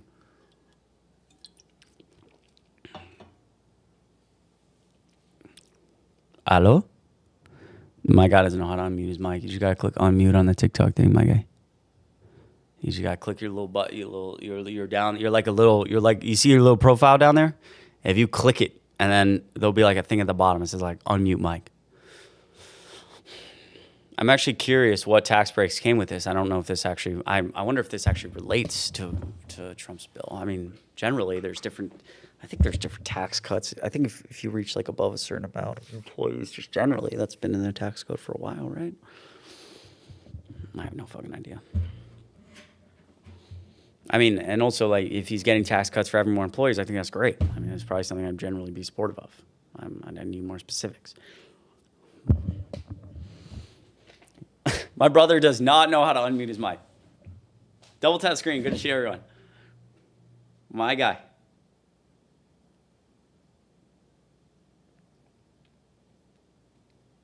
Hallo? Sprachen Deutsch. One of my buddies in college. Well, this is like, one of my friends from like, okay, he's gone. He left. All right. One of my friends who I met in like 8th grade, lived in college together for a bit, had a little bit of a falling out. Now we're good friends again. You know, it's life. Love this guy. But, you know, we did some dumb shit as college kids. I mean, I still do my fair shit of dumb shit. I still do my fair amount of dumb shit now. I'm going to let up another Trump supporter double tap the screen. But we used to joke that, you know, listen, folks. I'm going to be very clear about this. I'm going to be super clear. Do not, please, God, do not ever engage in any action that involves nicotine. It's not good. It's addictive. It will mess up your life. Don't do it. Just like, I'm not endorsing any of this activity.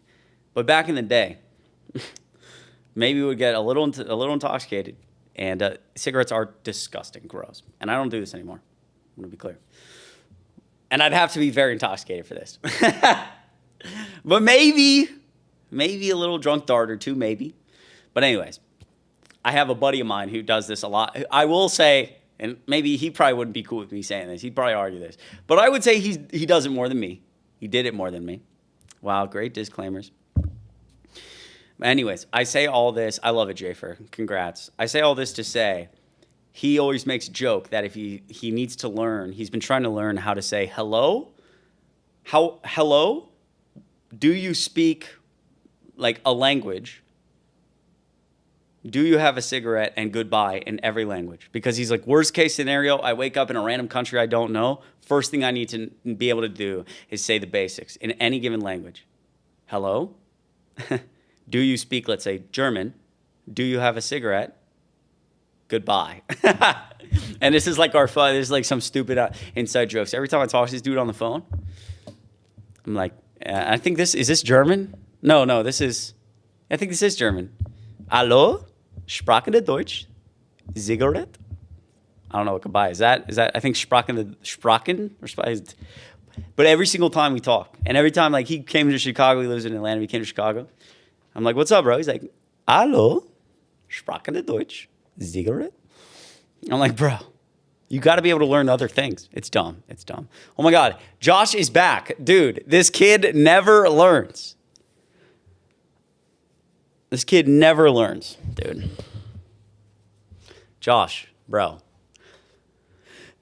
Maggie, happy birthday. Bro, he's sending me so many roses. Bro, what do you want? There's no more conversation to have. That's just for fun. Just for fun. Go to bed. Go to bed. It's later for you, I think. Okay. All right, what can I help you with? I don't know, man. I don't know what you're even doing here. Like, you're clearly not capable of actually having regular conversation. Yo, chat, let me ask you this. Chat, and I want you to be really objective. If you believe that I was being better faith than Josh, and I was trying to speak and let him speak, give a 1. If you think Josh was being better faith and was engaging better in a conversation and knows how to have a conversation better than me, give me a 2. Okay, yes. Do you record your lives on YouTube, Chris? Yep. Okay, perfect. Is it live right now? Yep. Okay, that means that I could actually rewind that live and show how many times that you talked versus the amount of times that I talked. Correct? Thanks for that really insightful comment. No, is that correct? Yes. Cool. So let's see how much I don't really. I mean, how much I talked. If you want to do that, that's cool. I mean, you know that you talked more than Josh, I did. do you have right? anything else that? Sure, whatever. Do you have anything else that you want to talk about? Yeah, I want you to talk about the Epstein files and how Donald Trump's a P3DO real fast. Josh. I brought it up like 5 times. You keep avoiding the conversation. I don't understand why. I'm not avoiding it. I just literally got to it. But also, you're gonna end up you're really insufferable, and you're gonna end up getting my live booted. I'm insufferable because you're wrong and you don't know how to debate somebody that actually has an IQ level above 120. Above 120, wow. You're insufferable because you 134. It ain't that bad, but it ain't that good. But go on. You're insufferable because you don't let other people speak. So I will answer your question. Again, I can go ahead, I'll put up your live. I'll show where I let you speak way longer than me. Josh, how about I just try to answer your question for a few minutes? I can get to a point where it's pretty clear that Donald Trump is implicated in some way. Okay. All right. Yeah, I would actually want credible proof, though. Okay. Well, here's the thing. We have to remember that I just want to point out, we're having a conversation about using this type of language to describe the president of the United States. And I think that it's a little bit, I just wanted to start by saying, like to suggest that it's outlandish or out of this world, I think is really dishonest, especially as we're about to start this conversation, similar to the other conversation about him being a rapist. That's not out of this world, as opposed to the language Donald Trump used about people committing treason. No. So you're using that's. So, anyways, I already know which argument that you're using. How will you actually prove to me with an Epstein file? I will answer your question. Give me an EFTA number to prove that Donald Trump said I will answer your question. How about you just answer the question instead of saying that you will answer? Because I think that's dishonest to tell me to pull up. First of all, we don't have 50. Part of my argument is going to be that we don't have 50% of the Epstein files, and that the DOJ is actively breaking the law right now. Which I think no, that's not my proof. I said stop talking, don't speak. That's part of my proof, because it's not just you don't have it. It's not Josh. You can't prove that Josh. You can't prove it. Stop saying it. No. Because I think that it's okay, for sure. Then say to your viewers that you're a fucking Democrat shill, and you're going to continue this violent rhetoric that gets our president. You are such a crybaby. Shut up. Can I speak? I'm trying to answer your question. Please don't let me talk. Okay, stop. At least Stop. I'm trying to engage with an Epstein conversation with you, and you won't even let me. And also, I want to point out, I don't think anyone could pull up a former live while I call him a P3DO. I don't think I'd use that language. I call Donald Trump a rapist, and I say he's heavily involved in the Epstein files. I don't think I use that specific language. But still not. I don't think it's. I'm trying to address it, Josh. Josh, you have one more chance. Rather see you crash out. All right, Josh. Honestly, I'm okay with that. Josh, we're going to try to reset. I'll turn on my camera too. We can just both crash out together. I'm going to try to have a conversation with you. Okay, obviously. Yeah, I'm waiting for it. Okay. I think part of as I collect certain different pieces of, as I collect different things and I add it up to my belief that Donald Trump is clearly hiding something, plus the belief that he was, at the bare minimum, he knew about Epstein's crime and did nothing about it. I think that's why, I think it's a pretty dishonest in this conversation to say pull up a file number and prove it. So let's start here. Let's start with 2 things. Number one, again, the DOJ is actively breaking the law. I think there's only one reasonable explanation for that, which is that Donald Trump has stalled this every single step of the way. And I think there are elected Republican officials who are closest to him who have bailed on him over that. He said they were on his desk, and then they weren't, and they were hoaxing all this stuff, and then blah, blah, blah. We still don't have 50% of them.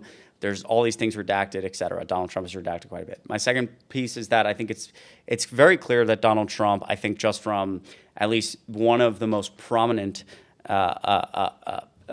people related to Jeffrey Epstein, who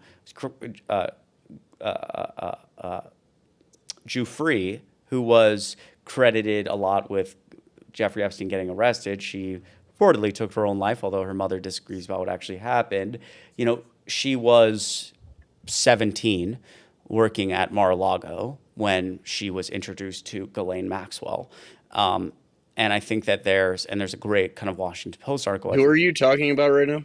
I'm talking about Virginia Giuffre, one of Jeffrey Epstein's main. Didn't Virginia literally recant her statement against Donald Trump? Well, she might have, but I don't think that's relevant.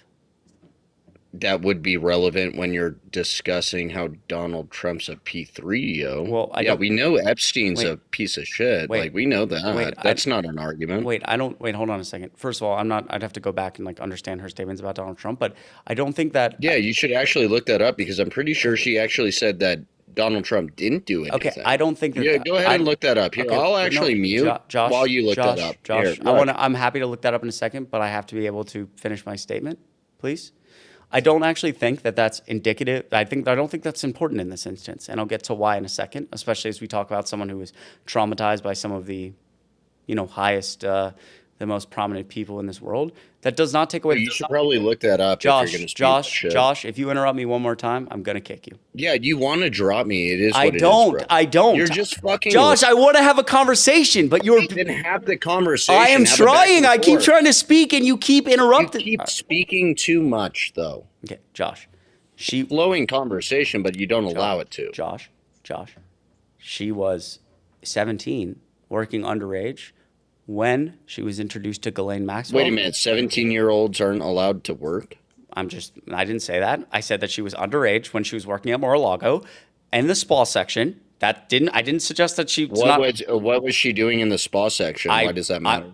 I'm not. Well, it matters because I'll tell you why it matters. Because normally members are the only ones that are allowed to go get, spa treatment at Mar-a-Lago. Jeffrey Epstein wasn't. What's a spa treatment at Mar-a-Lago? Do you think there's a rub and tug going on? I also don't think that's important. If you'd let me finish. No, I think that's important because you keep bringing it up. Well, it's disingenuous at best, Chris. Josh, this is why I'm interrupting you. It's because this is why you're on TikTok instead of the news. Josh. This is why, please let me speak. This is what you just did was a really good example of why I interrupt you, because it had nothing. I was trying to make no suggestion about her working at the spa and something. Thank you, Christella. Stop. I was trying donations. I'm thanking donations. Josh, if you unmute your mic one more time, please.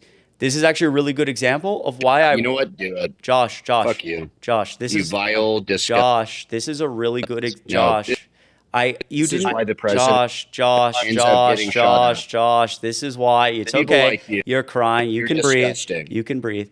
I wasn't trying to make an inference. You're a piece of shit. Josh, if you actually want to know this guy is literally not going to get it out now. Josh, I would really love for you. You completely misunderstood. Okay. You're actually a terrorist. I actually hate that dude so much. It's so hilarious. And he just proved, he literally real time proved why I get so annoyed when he interrupts me, because he interrupted me and assumed that, why are you suggesting that something's bad is going on at the spa? I was never going to do that. But if he would have let me finish 2 sentences, we know for a fact that only members are allowed to go to the spa section at Mar-a-Lago. Jeffrey Epstein was not a member of Mar-a-Lago, but we also know that he was given special member privileges and was allowed to go to the spa section at Mar-a-Lago. It had nothing to do with what was going on in the spa. It had to do with the fact that Virginia Giuffre worked there. Jeffrey Epstein frequented there, and she was introduced to Ghislaine Maxwell, which was going to go back to my point about Donald Trump knowing about this and doing nothing about it, which was going to tie into other things. But he is actually psychotic and a really, really annoying individual. So I was literally that's so crazy that he was just like, you're being so dishonest. This is why you're on TikTok, because you're suggesting something happened in the spa. It had nothing to do with that. I was just trying to tie in the fact that Virginia Giuffre worked there, and it's very possible that how she was introduced.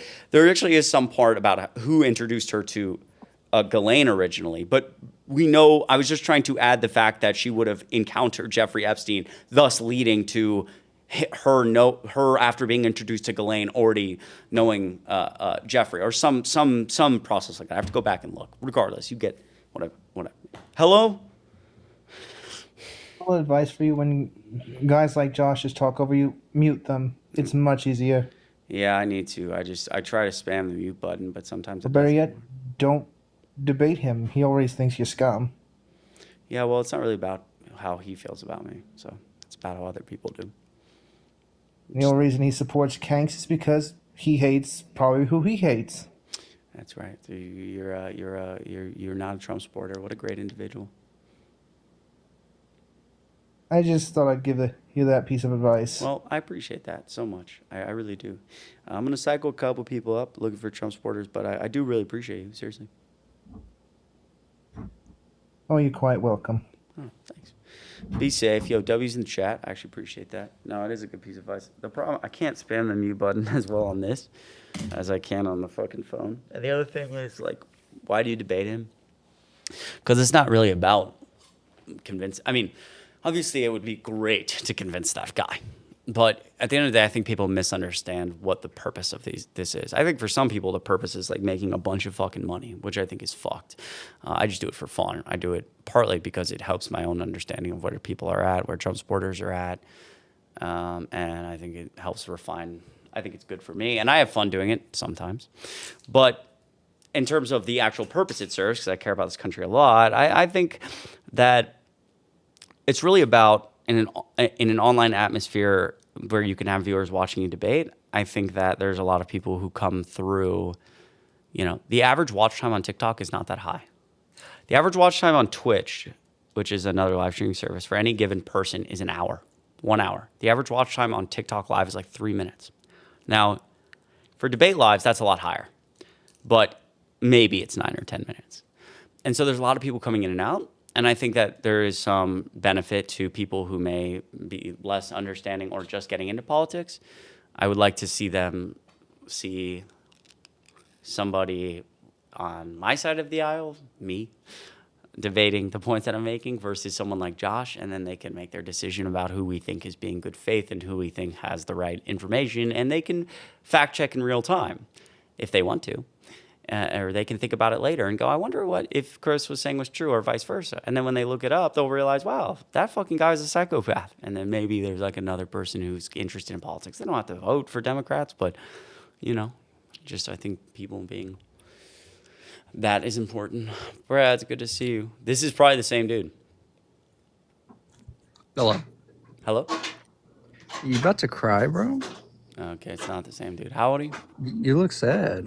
All right, here we go. We have just a new. I'm 24. A new rage baiter, just like, I'm not. No. I'm not being a rage baiter, bro. You just look sad. Right. I was just making sure you're all right, bro. Just shut the fuck up and tell me why you support Trump. Can we just go there, please? I don't have the energy for this. Because I'm a conservative. Now, do I think that Trump is the greatest? What does it mean to be a conservative? Well, separation of the federal government and states. I don't think the federal government should have the right. Okay. So I don't think the federal government should have the right to be in control of us as much as they are. And you support Donald J. Trump. Did I come up here at all and say that he was the greatest president of all time? No, you didn't. You just said verbatim, quote, I support him because I'm a conservative. And then the first value you listed, Donald Trump has expanded executive authority more than any president in modern American history. And I laughed out loud because if you actually believed what you believed, you would the first point listed, you would despise Donald Trump, at least on that point specifically. So either you don't know anything about Donald Trump or you don't know what you believe. I don't despise Trump. I think that he was a better option over Kamala. Kamala is her name. Why? Well, because he didn't suck his way to the top. He came into this knowing what he was doing. Shut the fuck up. Shut the fuck up. What a fucking piece of garbage, dude. Kamala took a page out of Monica Lewinsky's playbook there, bud. Just like the blatant misogyny, really? No, that's not me playing into misogyny. Wait. Hold on. Be quiet. Kamala Harris is a former attorney general, a DA, a senator for 4 years, and a vice president for 4 years. Please explain to me. No, shut the fuck up. Explain to me logically how that means she, quote, sucked her way to the top. I think you mean that she's far more intelligent and has far more government experience than Donald J. Trump does. What a fucking disgusting, talking point. Explain to me logically how that makes sense. America needed a businessman. They didn't need. Let's not pivot. That's not pivoting. Okay, can you explain to me how Kamala Harris, quote, sucked her way to the top? I mean, well, it's just common knowledge, right? It's not. I just explained to you that she graduated law school, was an attorney general, a DA, a senator for 4 years, and a vice president for 4 years. How many votes is that garnered over that amount of time? She wasn't good. She wasn't good enough to win the presidency, was she, bub? She lost to a dude that wasn't even a politician. That has to tell you something, right? Exactly. Why else do you like Trump? Well, I'm not MAGA. First of all, I can criticize Trump on the things that I think that he's done wrong. You don't know. Okay, so let's start there. I mean, in a year, what do I think he's done wrong? In a year of his presidency, prices are high. There's a war raging. He's handing out pardons to the highest bidder, and he's doubled his net worth. Any of that? I don't think he's necessarily doubled his net worth. He has doubled his net worth. I don't think. Wait. I don't no. think the approach in Iran is a good idea. No. He has doubled his net worth. There's no question about that. Are you sure? I'm positive he sold a cryptocurrency that's down 90% year to date. That's made him an unbelievable amount of money. Is there factual proof on that? Yeah. Have you seen his bank statements? Yeah. You don't need to see his bank statements to know his net worth. In fact, none of us have ever seen his bank statements. We can estimate his net worth like we've always done. Yeah, but that can be vastly inaccurate. Okay, but we certainly know the amount. Have you ever looked up a rapper's net worth? They have nothing close to that. Yeah, but Donald Trump's the president of the United States, and we know from a lot of these ventures how much money he is making. A president that donates his entire salary, by the way. Okay, his salary except $1. His salary is $400,000 a year. His net worth has $200,000. His net worth has increased $3 billion this year. So yeah, he's a fucking businessman. Okay, what do you expect him to do? Are you mad that it wasn't your $1 billion? No, I'm mad that he's using the American people to increase his net worth. Not using the American people to increase his net worth. Just because he's dabbling in the stock market and crypto doesn't mean that he's using the American people. You are genuinely you have an IQ of 60. Okay, don't speak. Do not speak. Okay? Unless you want to get kicked, then you can speak. It's my freedom of speech, man. Okay, yeah, but you don't have freedom of speech on TikTok Live. You don't have freedom of speech on TikTok Live. This is a dictatorship, right? Yeah, I can tell. Yeah. You guys seem. Oh, here he goes. He's crashing. You guys seem to like. Here he goes. He's crashing out. Yeah, I'm crashing. Yeah. So there's a problem with dabbling. Let me speak, please. So again, there's several articles about Donald Trump's estimated net worth. Here's his cryptocurrency and liquid assets, $2.1 billion. We'll go to the cryptocurrency section. And I think these two things will relate, both World Liberty Financial and his meme coin tokens. Again, if he's, quote, dabbling in meme coins, number one, I think that's a huge conflict of interest because we don't know there's no transparency around that. So we know for a fact he's in bed with people who he's giving favors to. I can prove that in a second. But also, furthermore, he makes money off all of the trading fees, and that coin is now down 90%. I think he very clearly used besides the fact that, again, he was literally using it to give favors to people that some of them we don't know about. He also, got super rich launching a coin as, I'm the president of the United States, and it being down 90%, that ruins a bunch of people's lives. And also in that World Liberty Financial, and this relates to some of the corruption, which again, you don't care about the specifics because you don't know about them, but I've never said I didn't care about the specifics, bub. Okay, you're making assumptions. Okay, sure. So of his cryptocurrency, his net value here, $393 million, another $175 million in World Liberty Financial. Okay, cool. Well, it sounds like he's pretty good at it. So then if you're cool with the specifics, just really quickly, the top 220 investors of Donald Trump's cryptocurrency got to come to the White House for dinner. The top 25 investors of Trump's cryptocurrency by dollar amount, and this was very public. He was promoting it a lot. The top 25 investors by dollar amount got to meet with Donald Trump privately. The number one investor of his cryptocurrency was a man named Justin Sun, who had a lawsuit from the SEC along with Jake Paul and a couple other people for this giant scam crypto venture that he got into. That was filed in 2023. I think Justin Sun was facing some serious penalties, including. Yeah, but that had nothing to do with Donald Trump. Yeah, it didn't. It didn't. But you didn't let me finish. You didn't let me finish. That's the problem. Justin Sun, it didn't have anything to do with Donald Trump. You're right. But Justin Sun was the number one investor of Donald Trump's cryptocurrency. He gave him $30 million. Then he gave an extra roughly $40 million, I believe, or 50, to World Liberty Financial, which again directly partners with the Trump organization to launch crypto ventures in places like the UAE and Saudi Arabia. And Justin Sun's after meeting with Donald Trump privately in May and giving him $70 million personally, his SEC lawsuit has been put on pause magically. So that's a great example of enriching yourself using the levers of government. And again, to suggest that Donald Trump has not gotten incredibly rich off this administration is absurd. Well, to think that the only way that Donald Trump can enrich himself is through the federal government is absolutely absurd. I didn't say Donald Trump is fucking phenomenal. That's the definition of a straw man. I didn't say that. I just said he's gotten very rich off this administration using the levers of government. He sells pardons to the highest bidders. He sells phones, shoes, Bibles, watches, and cryptocurrencies. And it's much more successful when you're the president of the United States and you're selling those things. It's a conflict of interest, and he's most interested in money. It has nothing to do with him being the president. Everybody knew who Donald Trump was before he was even the president. I think you're an idiot. But anyways, Of course you do. Of course you do. Subtly flip me off by pretending like you're cleaning off your fucking either. But I wasn't. Yeah. I don't. But I don't have to subtly do anything at all. Trump doesn't need the American presidency to make money. I mean, he's a pretty good businessman. I mean, you can say he went bankrupt 7 times, but I mean, how many times have you made millions off of going bankrupt? I mean, how many millions have you made? If if he was any further in your ass, he would come out your throat. And I never said that. He's not up my ass. What do you mean? I think you sleep with a Trump body pillow, and I think if you could.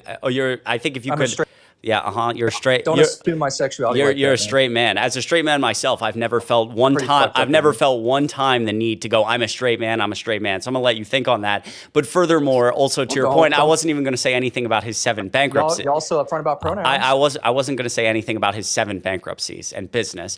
I wasn't gonna make an argument that he wasn't good at his business. I was gonna make an argument that he cares a lot about money, but he cares most about power. Again, I think your IQ is far too. You're too lost in. I think you don't know enough about politics to understand that point. But we can. If you cared that much about power, you wouldn't have a platform to talk on right now. I can promise you that. It's really not. It's not as far as you try to make it go ahead and elaborate on that. What does that mean? Well, if he had that much power, don't you think that you would be silenced along with Dean and all of his little butt buddies here on the internet? Wait, first of all, when I said he wants power the most, he's the president of the United States, so he has the most power. Well, yeah, I mean, historically, when you look back on dictators that try to assume all power, what is one thing that they do? They take away your freedom to speak, and they take away your Second Amendment. Well, two things. And he's done neither of those. So 2 things really quickly. Number one, again, I said that he cares most about power. That doesn't relate to him. I think he cares a lot about garnering more power, but he's the most powerful person in the world. If he cared, can I finish speaking? Yeah. He's the most powerful person in the world right now. Number 2, I think that's a really shallow view of how authoritarian governments come to be. And again, I think in this rise, and no, it is. I mean, in this rise, the evil dictator usually doesn't come onto the scene and go, I'm going to silence everybody. Look, I'm the evil dictator. That's exactly what they do. They silence everybody. You know about the book burnings. I mean, you know about how they take away the freedom of the press. So how the first thing they go after is the Second Amendment. You understand that takes an incredible amount of time because actually everything does in the American government. Nothing's fast about the federal system. Yeah, but I was talking about dictators in general. It's actually when you just said that's exactly what they do. They come onto the scene and say, I'm an evil dictator. I never said that they said that. I said that they go off of the basic foundational principles. It takes a significant amount of time to get to that point because they have to convince people like you that they're not the evil dictator. The lesson we I didn't need any convincing. But the lesson we learn from for example, Germany is not that a group of people was so evil that they were willing to elect a party that then appointed a super evil guy. That's not the lesson we take. The lesson we take is that how did a group of very ordinary people like you and I end up in a society where they were accepting of an incredibly evil person who had crushed all at that time their version of democratic rights in the Constitution. It didn't start with him. Because Kamala lost the trust of the public. It didn't start in. I'm talking about Germany right now. It didn't start with that guy coming onto the scene and saying I'm going to burn all the books. It started over a decade. Yeah, I'm very aware.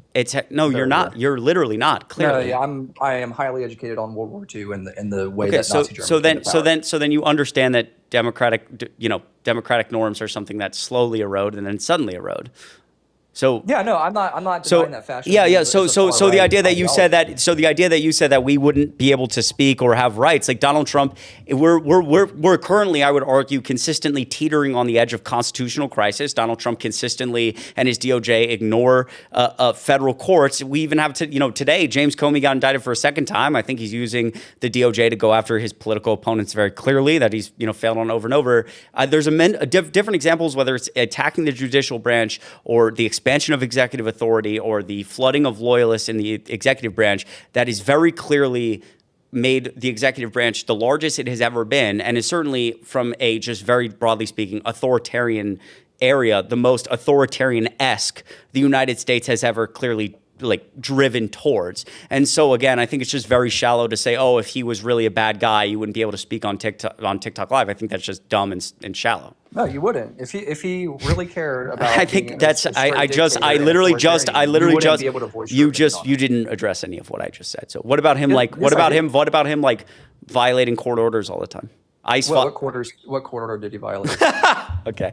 I mean, ICE violated, I think I talk about ICE consistently violating court orders. And I think that in his process. Well, pull something up. Sure. I mean, come on. Sure. I'm not saying that, ICE is the perfect organization. I mean, it's not an organization. Well, whatever the fuck, you know what I mean, dude. No. I mean, this is really important. As somebody who's so educated and knows so much stuff, I mean, let's be understanding of what the three branches of government are and how they relate. So Oh, I do. Okay, good. So ICE is a three-letter agency, right? Yes, it is. So let's talk about, let's go to Judge Schiltz in Minnesota, shall we? Oh, yes. Yes, Minnesota, please. Let's pull up Minnesota. Yes, because they're just the epitome of fucking democracy. Yes. Are we going to talk about the Somalians, too? I'm going to pull up this court order. We're going to talk about the daycare centers. Oh, the fraud.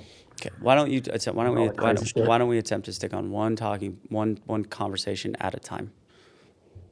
So you asked me to pull. Minnesota relates to it. Great. So you asked me to pull something up about him violating a court order. I'm just going to give you one example. Yes, Donald Trump himself violating a court order. Yes, let's bring it up. So how old are you again? I am 24. Nice. Okay. I just want to be able to find the actual, the direct message. Is this the docket? Is this it? Okay. So this is a court order filed in the U.S. District Court of Minnesota by Judge Schiltz, who was appointed by Bush, famously woke Bush. And this is in relation to a petitioner, Juan, listed in the court filing, Juan T.R. versus Kristi Noem, Secretary of the Department of Homeland Security, Todd Loynes, ICE, etc. And on January 8th, Juan T.R. filed a petition for writ of habeas corpus. The court issued an order requiring respondents to file an answer to that petition for writ of habeas corpus no later than January 12th. Respondents, meaning the government, failed to answer. Accordingly, the court granted the writ in part and ordered the government to afford Juan a bond hearing within 7 days, or if they couldn't do that, immediately release him from detention. Respondents neither held a bond hearing within the required time nor released Juan. The court then issued a show cause order and scheduled a hearing at which it ordered the personal appearance of Todd Loynes, which is pretty significant because he's the acting director of ICE. The court noted, however, that if the parties filed a stipulation indicating that Juan had been released, the court would cancel the hearing and not require Loynes to appear. So that is an example of them, ignoring a court order there. So Loynes stepped down and Kristi Noem got fired. You didn't let me finish. So it didn't even relate to this specifically. It related to the second part of this order, which is only 3 pages. Quote, he talks about this. The bottom line, here we go. Then he talks about how the government is being not faithful with him and all these things. Attached to this order, as Appendix A, Appendix A, I'm sorry. I was too far down. Rosen Inmate Series. Here we go. It essentially goes on to talk about how the government wasn't being faithful. They were ignoring court order, etc. And Sounds like a Kristi Noem problem. And then he said, quote, must be why she got fired. Quote, the court attached to its January 28th order an appendix that identified 96 court orders that ICE had violated in 74 cases. The court noted that, quote, the list was hurriedly compiled, by extraordinarily busy judges, and that undoubtedly mistakes were made. Unfortunately, the government's response to the court order was not to do a better job complying with court orders, but instead to attack the court. In an email, the underassigned, dated February 9th, a U.S. attorney from the District of Minnesota accused the court of wildly overstating the extent of ICE's noncompliance with orders, etc. And then it goes on and on and on. And it says... You said there were 74 cases?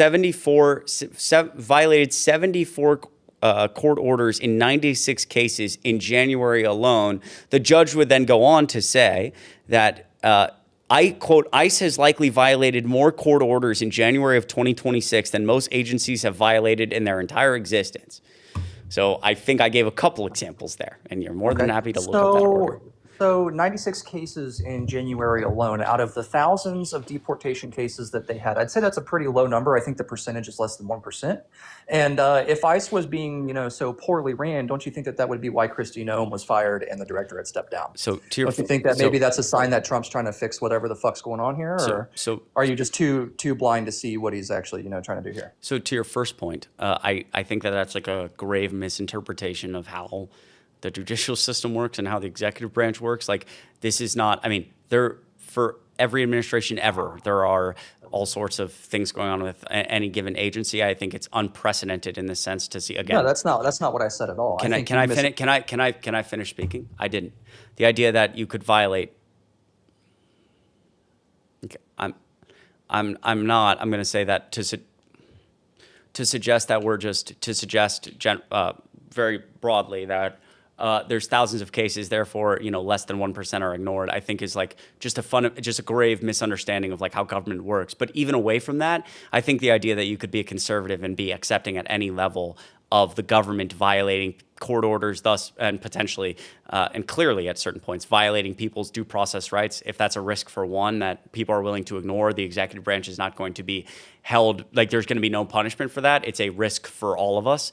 And that's why I say sometimes we're teetering on the edge of constitutional crisis. We've often seen the Trump administration ignore court orders. I can bring up other examples here. And if they're going to ignore court orders and look at the courts and say, okay, like we don't care, the judicial branch is trying to do something about it, they don't have any enforcement mechanism. That's the definition of constitutional crisis. What's the point in a constitution if the executive branch can just do something? The judicial branch is supposed to interpret laws based on the Constitution. If they're interpreting those laws based on the Constitution and telling the executive branch, this is illegal, do this, don't do this, and the executive branch is saying, we don't care, we do what we want, what's the point in having a Constitution that we interpret laws based off of? Why don't we just have Trump law? That's the definition of constitutional crisis. It's never happened in American history, it's actually never happened in American history, and I think it's incredibly dangerous. No, because I think for the first time in modern American history, we're seeing people like Kristi Noem or the director of the DOJ, Pam Bondi previously, or whoever, often being next to Trump, literally in public all the time. Trump in public directing them to do things. Hey, look into this. Go indict this person. It's pretty clear. Yeah. Well, right. So.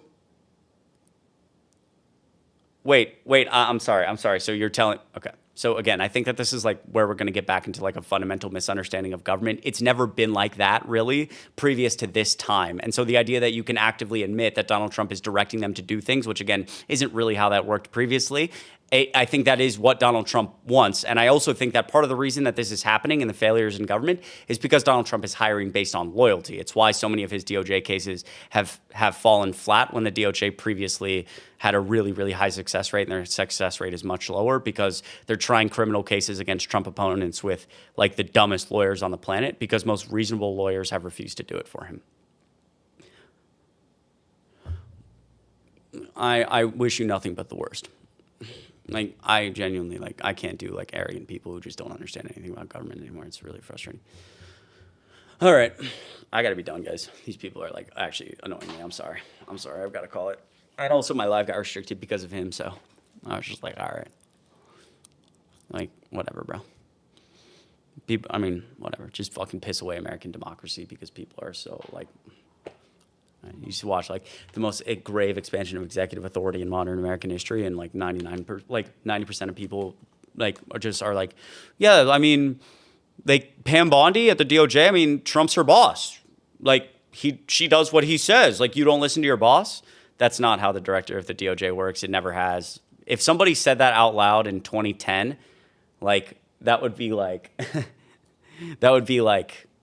oh my God, what the fuck? I mean, the DOJ has largely, obviously, been independent from the presidency. DOJ independence, it'd be very inappropriate. The idea the president is talking publicly or privately, directing the DOJ and the head of the DOJ to do certain things. And so the idea that now, like, people are so fucking stupid they think that that's how it's supposed to be, it's pissing away our democracy. And it honestly, it just makes me mad. And look, I don't expect everybody like being in politics like me, and I bet that kid is smart. You know, I'm a fucking nerd, so I've been doing this for like a year straight. But at the end of the day, I'm sorry. I'm also very authentic online. I'm fucking angry. I'm angry. I'm angry because fucking kids storm the beaches of Normandy to try to fucking save democracy in Europe. They died for no reason, they died for a reason, but nobody remembers their names. They don't even have graves. And they're in their graves right now, or they're somewhere right now, rolling around, listening to these conversations. Because you'd always think that American democracy would start to fall apart, I don't know, in some giant war or some, crazy madness. But kids who storm the beaches of Normandy are watching our democracy get pissed away by people who just don't give a fuck to know anymore. They're just dumb as fucking rocks. And it's really not their fault. Like, it's the fault of Donald Trump, like, spitting so much misinformation constantly. There's not a democracy that's built to sustain it. So you really shouldn't blame the voters. And I don't blame the voters. And I don't want to blame that guy, but I also get angry because I'm like, wow. It is Donald Trump's fault. It is, like, I just shouldn't expect anyone, but at the same time, I'm like, I don't know. I'm just like, wow. Piss American democracy away just like 60% off our fucking pure stupidity. People are too fucking stupid. Like, really? He's 24 years old, and I'm supposed to believe he shouldn't have a little bit of agency to, like, know how our government is set up? I don't fucking know. I'm sure he's a smart kid. I'm sure he's a good guy. That's the thing. This bothers me all the time because I get mad, and then I go, no, it's not their fault. It's not the voters' fault. Americans are good people. They're smart people. It's Donald Trump's fault because he's pushing so much misinformation. Again, there's literally no democracy on planet Earth that's built to keep up with this much information, especially misinformation, constantly. And he does it for his own personal gain. But man, it makes me sad, dude. The amount of American figures throughout history who have literally sacrificed everything, and then what did their deaths mean? Fucking pissed away by a bunch of like 19-year-old Nick Fuentes fans who know nothing. A bunch of 24-year-olds who are like, I'm conservative because I believe the federal government shouldn't be involved in states' rights and have no idea what's actually going on. If that doesn't depress you, I don't know, bro. People storm the beaches of Normandy dead. You had figures like Martin Luther King, marching Selma, people dying all the time, getting lynched all the time, fighting for civil rights, women fighting for the right to vote. Like, do you know how many people have died throughout history to push America further and further and further? Whether it's to save democracy in Europe and win World War II, or domestically, the Civil War, the Union, obviously passed the Civil War, civil rights, women's rights. All those people sacrificed everything. And now we're pissing it away because of fucking morons on TikTok Live who are like, I just like Trump because I think the federal government should be smaller. I don't know, bro. That just makes me really angry. Like, it makes me so mad. Like, I don't know. And I shouldn't be angry at that guy. It's not his fault. I get it. I'm just being like I'm trying to be just like, I'm just angry right now, chat. Like, that's my honest opinion. I'm just fucking pissed. Because I'm just like, that makes me really mad. If that doesn't make you mad, I don't know what the fuck. I don't know. Well, I like Donald Trump because he's like a smart guy, and I'm a conservative, and I have conservative values, and he's like the DOJ has always like the president directs the DOJ to do things all the time. It's like, holy fucking shit, dude. They marched Selma for this? Are we serious right fucking now? They stormed the beaches of Normandy for this. Thousands of Americans died fighting treasonous people who seceded from the Union, the Confederacy, fucking Sherman marched to Atlanta and burned it to the ground. Thousands of people dead for this? Are you serious? All right. So fucking depressing, man. So depressing. Fuck. I've got to get off, dude. I'm done. I'm sorry, Chad. I've reached my limit. I'm fucking mad.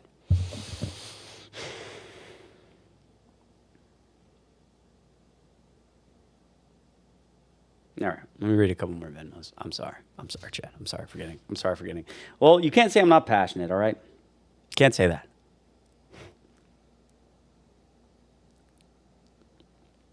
Eric, thank you so much for $10 on Venmo. Truly, I never ever take that for granted. From the bottom of my heart, I mean that. Truly, it's a couple Celsius every day. Hi, Chris. Glad to see you're doing live debates again. Eric, I love you. Thanks for being here. Truly, that means a lot. ERIK in the chat, give me some W's. Really appreciate that. Genuinely from the bottom of my heart. I never take it for granted. Yeah, you know, I love how like 10 minutes, like 30 minutes ago, I was like, I have fun. That's why I do this. And I'm over here like, bro, I can't do it anymore. I'm angry. I'm like actually like angry. It's fine. I try to do debates when I can, but sometimes I'm not gonna lie to you. There's nights like tonight where I'm just like, dude, this is like not good for my mental, man. Gail, $10. Thank you so much, Gail. I appreciate it. Can we get 1,000,000 W's for Gail in the chat? Thank you so much. Next time someone goes off about trans people, just hit play Trump in 2016. Leave it the way it is in a YouTube link. Yes. Donald Trump, it's Gail. Huge W's for Gail. Yeah, 100%. You remember Donald Trump in 2016 holding the rainbow flag, LGBTQ plus for Trump? To see how much people have, like, it's depressing as hell. I couldn't imagine being, shout out to anyone who's a member of the LGBTQ plus community. I'm sorry in the ways that we have failed you. I can only imagine how not fun things are right now. I really appreciate $10, Gail, seriously. And thank you for helping me remember that. That actually, like I appreciate that. I'll talk about that when people come up. Roxy, thanks so much for $1. Yes, I got you, Roxy. I got you. Absolutely. Huge W's for Roxy in the chat. Oh, Gail sent another $10. Holy shit, Gail, you're so... Oh my God, Gail, you sent like multiple $10. Can we get $1,000,000 for Gail? I really appreciate you, seriously.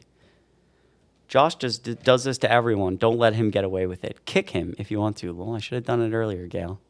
I didn't know is he around on TikTok Live? Another $10. Read to yourself, please. Attempt the therapist. Yeah, that would have been a good idea, Gail. That would have been a good idea, actually. That's a problem. Sometimes I get too angry that I'm not able to step back. Can we get $1,000,000 for Gail? She just sent $30 from Gail total. Like genuinely from the bottom of my heart, that means the world. And I really appreciate your messages and you watching. Like it means so much to me. I really do mean that. Like from the bottom of my heart. I know things are expensive right now, so thank you. David, thank you so much for $10. Make them accountable.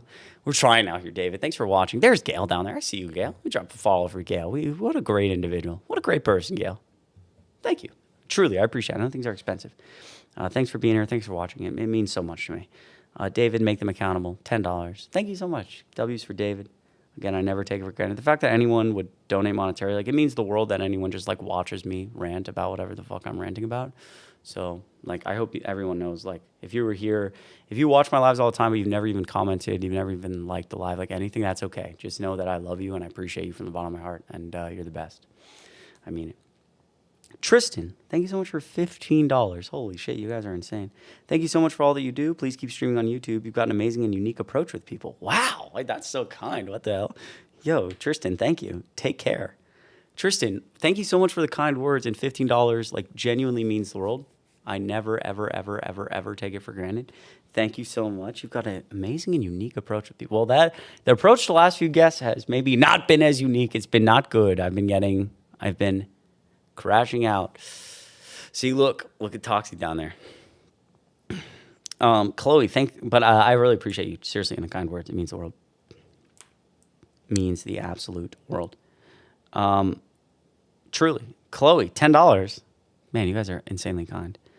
For your unbelievable patience level, I would have crashed the hell out of Josh. Yo, Chloe, thank you. And thank you for being here. I really appreciate you. I really appreciate $10. Give some W's in the chat for Chloe. Well, clearly I wasted all my patience on Josh and then had no patience for Toxic. Toxic is someone I probably would have had patience with, and definitely at the beginning of the live, I would have talked to that dude for 45 minutes. I lost it all. I wasted all my patience on Josh, which is the wrong person to waste it on. Sorry. But Chloe, thank you. I appreciate the kind words. And again, $10. You're so kind from the bottom of my heart. Bren, can we get $1,000,000 for Bren in the chat? like $1 million. Bren, thank you so much for $5. You're the best. $5. I hope you're doing well, Bren. Horns up. Bren, you've been a supporter for so long, a mod for so long, and you're always so supportive. Please show some love for Bren. I really, really, really fucking appreciate you. Like, truly from the bottom of my heart. I hope you're well. I hope you're well. Is everything okay? Is everything good? We good? Horns up. Horns up. You're the best. You're the GOAT. All right, and lastly, chat. Lastly, Bren is goated. Bren is goated.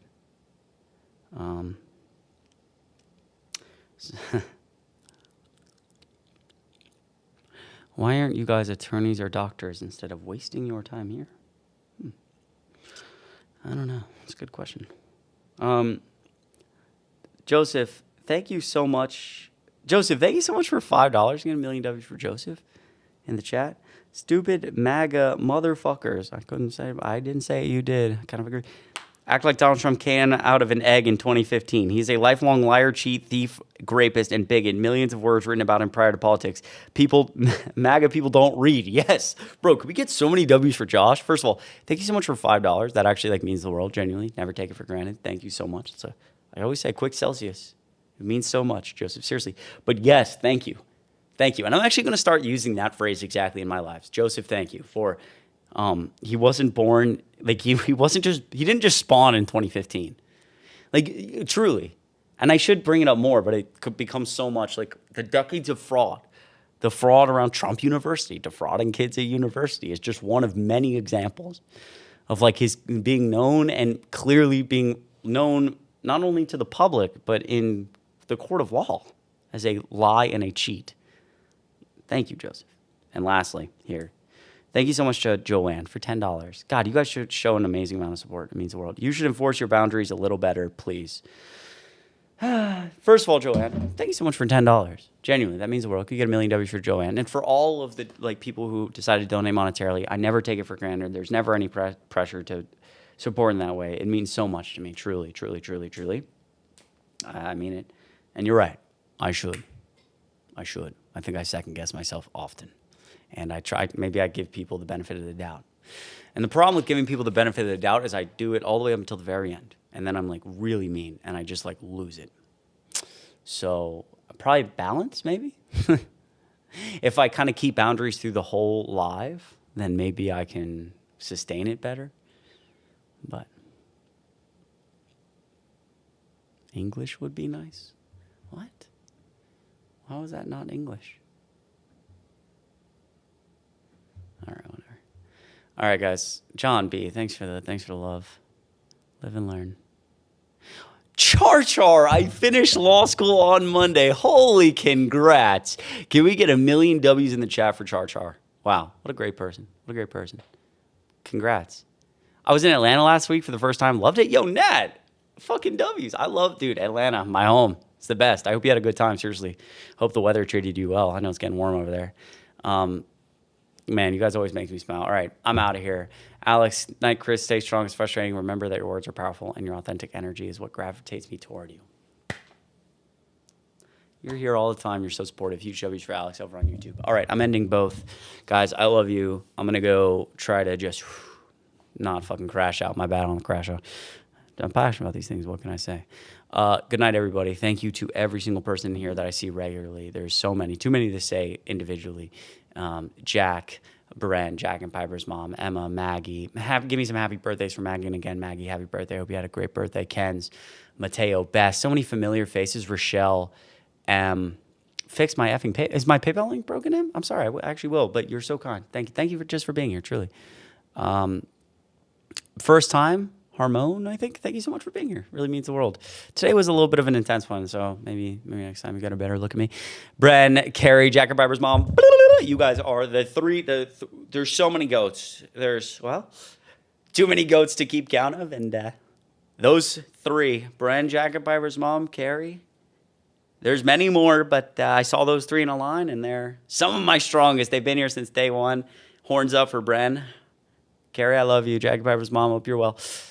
Izzy, thanks for making me smile tonight. Maggie, Ken's, too many. Ken's is a go-to. There's many of them. Izzy, be safe. Thanks for being here. Rebecca, Jay for Ken's. And over on YouTube, Darka Sunray. I can make that happen. Jen, hi to the new people. I should say hi to the new people, Jen. Well, hello to you, Jen. I know you're not new, but I'm sorry. I got to stop. Jen, you're the best. Also, shout out to the new people. You're right. You're right. I appreciate the consistency people, the regulars who are so kind to be here all the time, and the new people, Jackie, Cal, everybody's amazing. Dean, thanks for being over there on YouTube. Alex, Jen, TR Roller, Wolves in 6. Huh? Might happen. W Donos, Big Jerry, thanks for being here. Appreciate you. Dark Sun Radio, the best. I'm new. Bald Mannequin, thanks for being new. I like the name, Bald Mannequin. Well, is there such thing as a... That's suggesting there's a not bald mannequins, and I'm not, I've never seen one in the flesh. All right, I gotta stop. Carrie, Jason, J Fur, you guys are amazing. KP, thank you, KP. I actually really appreciate it. It's really kind, really kind, truly. I hope you have a great night. Take care of yourself as well. Rebecca, you're the best. Emma, you're the best. Steph, in the plastic. ¿Qué? ¿De dónde eres? Hola, me llamo Chris. Voy a la playa con mis amigos. Yo bebo cerveza. Nat, again, thanks for being here. Hope Atlanta was well. We'll have to talk about it sometime. Maybe next time on chat, I'll say, how was Atlanta? You can answer. It's a big question. Gail, thanks for all the support. Much love. Izzy, of course. 150K, you guys are incredible. Thanks. I know what people's, Mike Collins, thanks for being here. I know everybody's thumbs hurt. They hurt big, but it means a lot to me. Truly, it does. Taylor, Steph, Jason. All right, I'm out of here, guys. I love everybody so much. Be safe. Be easy. Take care. Be around. I'll probably go live tomorrow. Why not? All right, guys. This stream turned my day around. Thank you, Chris. Wow. Be more weird. 56. I love you. Thank you for being here. I hope you have a good rest of your day. Truly. You mean a lot to me. Thank you. Brent, Rochelle, everybody. If I didn't say your name, just know I love you. Please. All right. I'm out.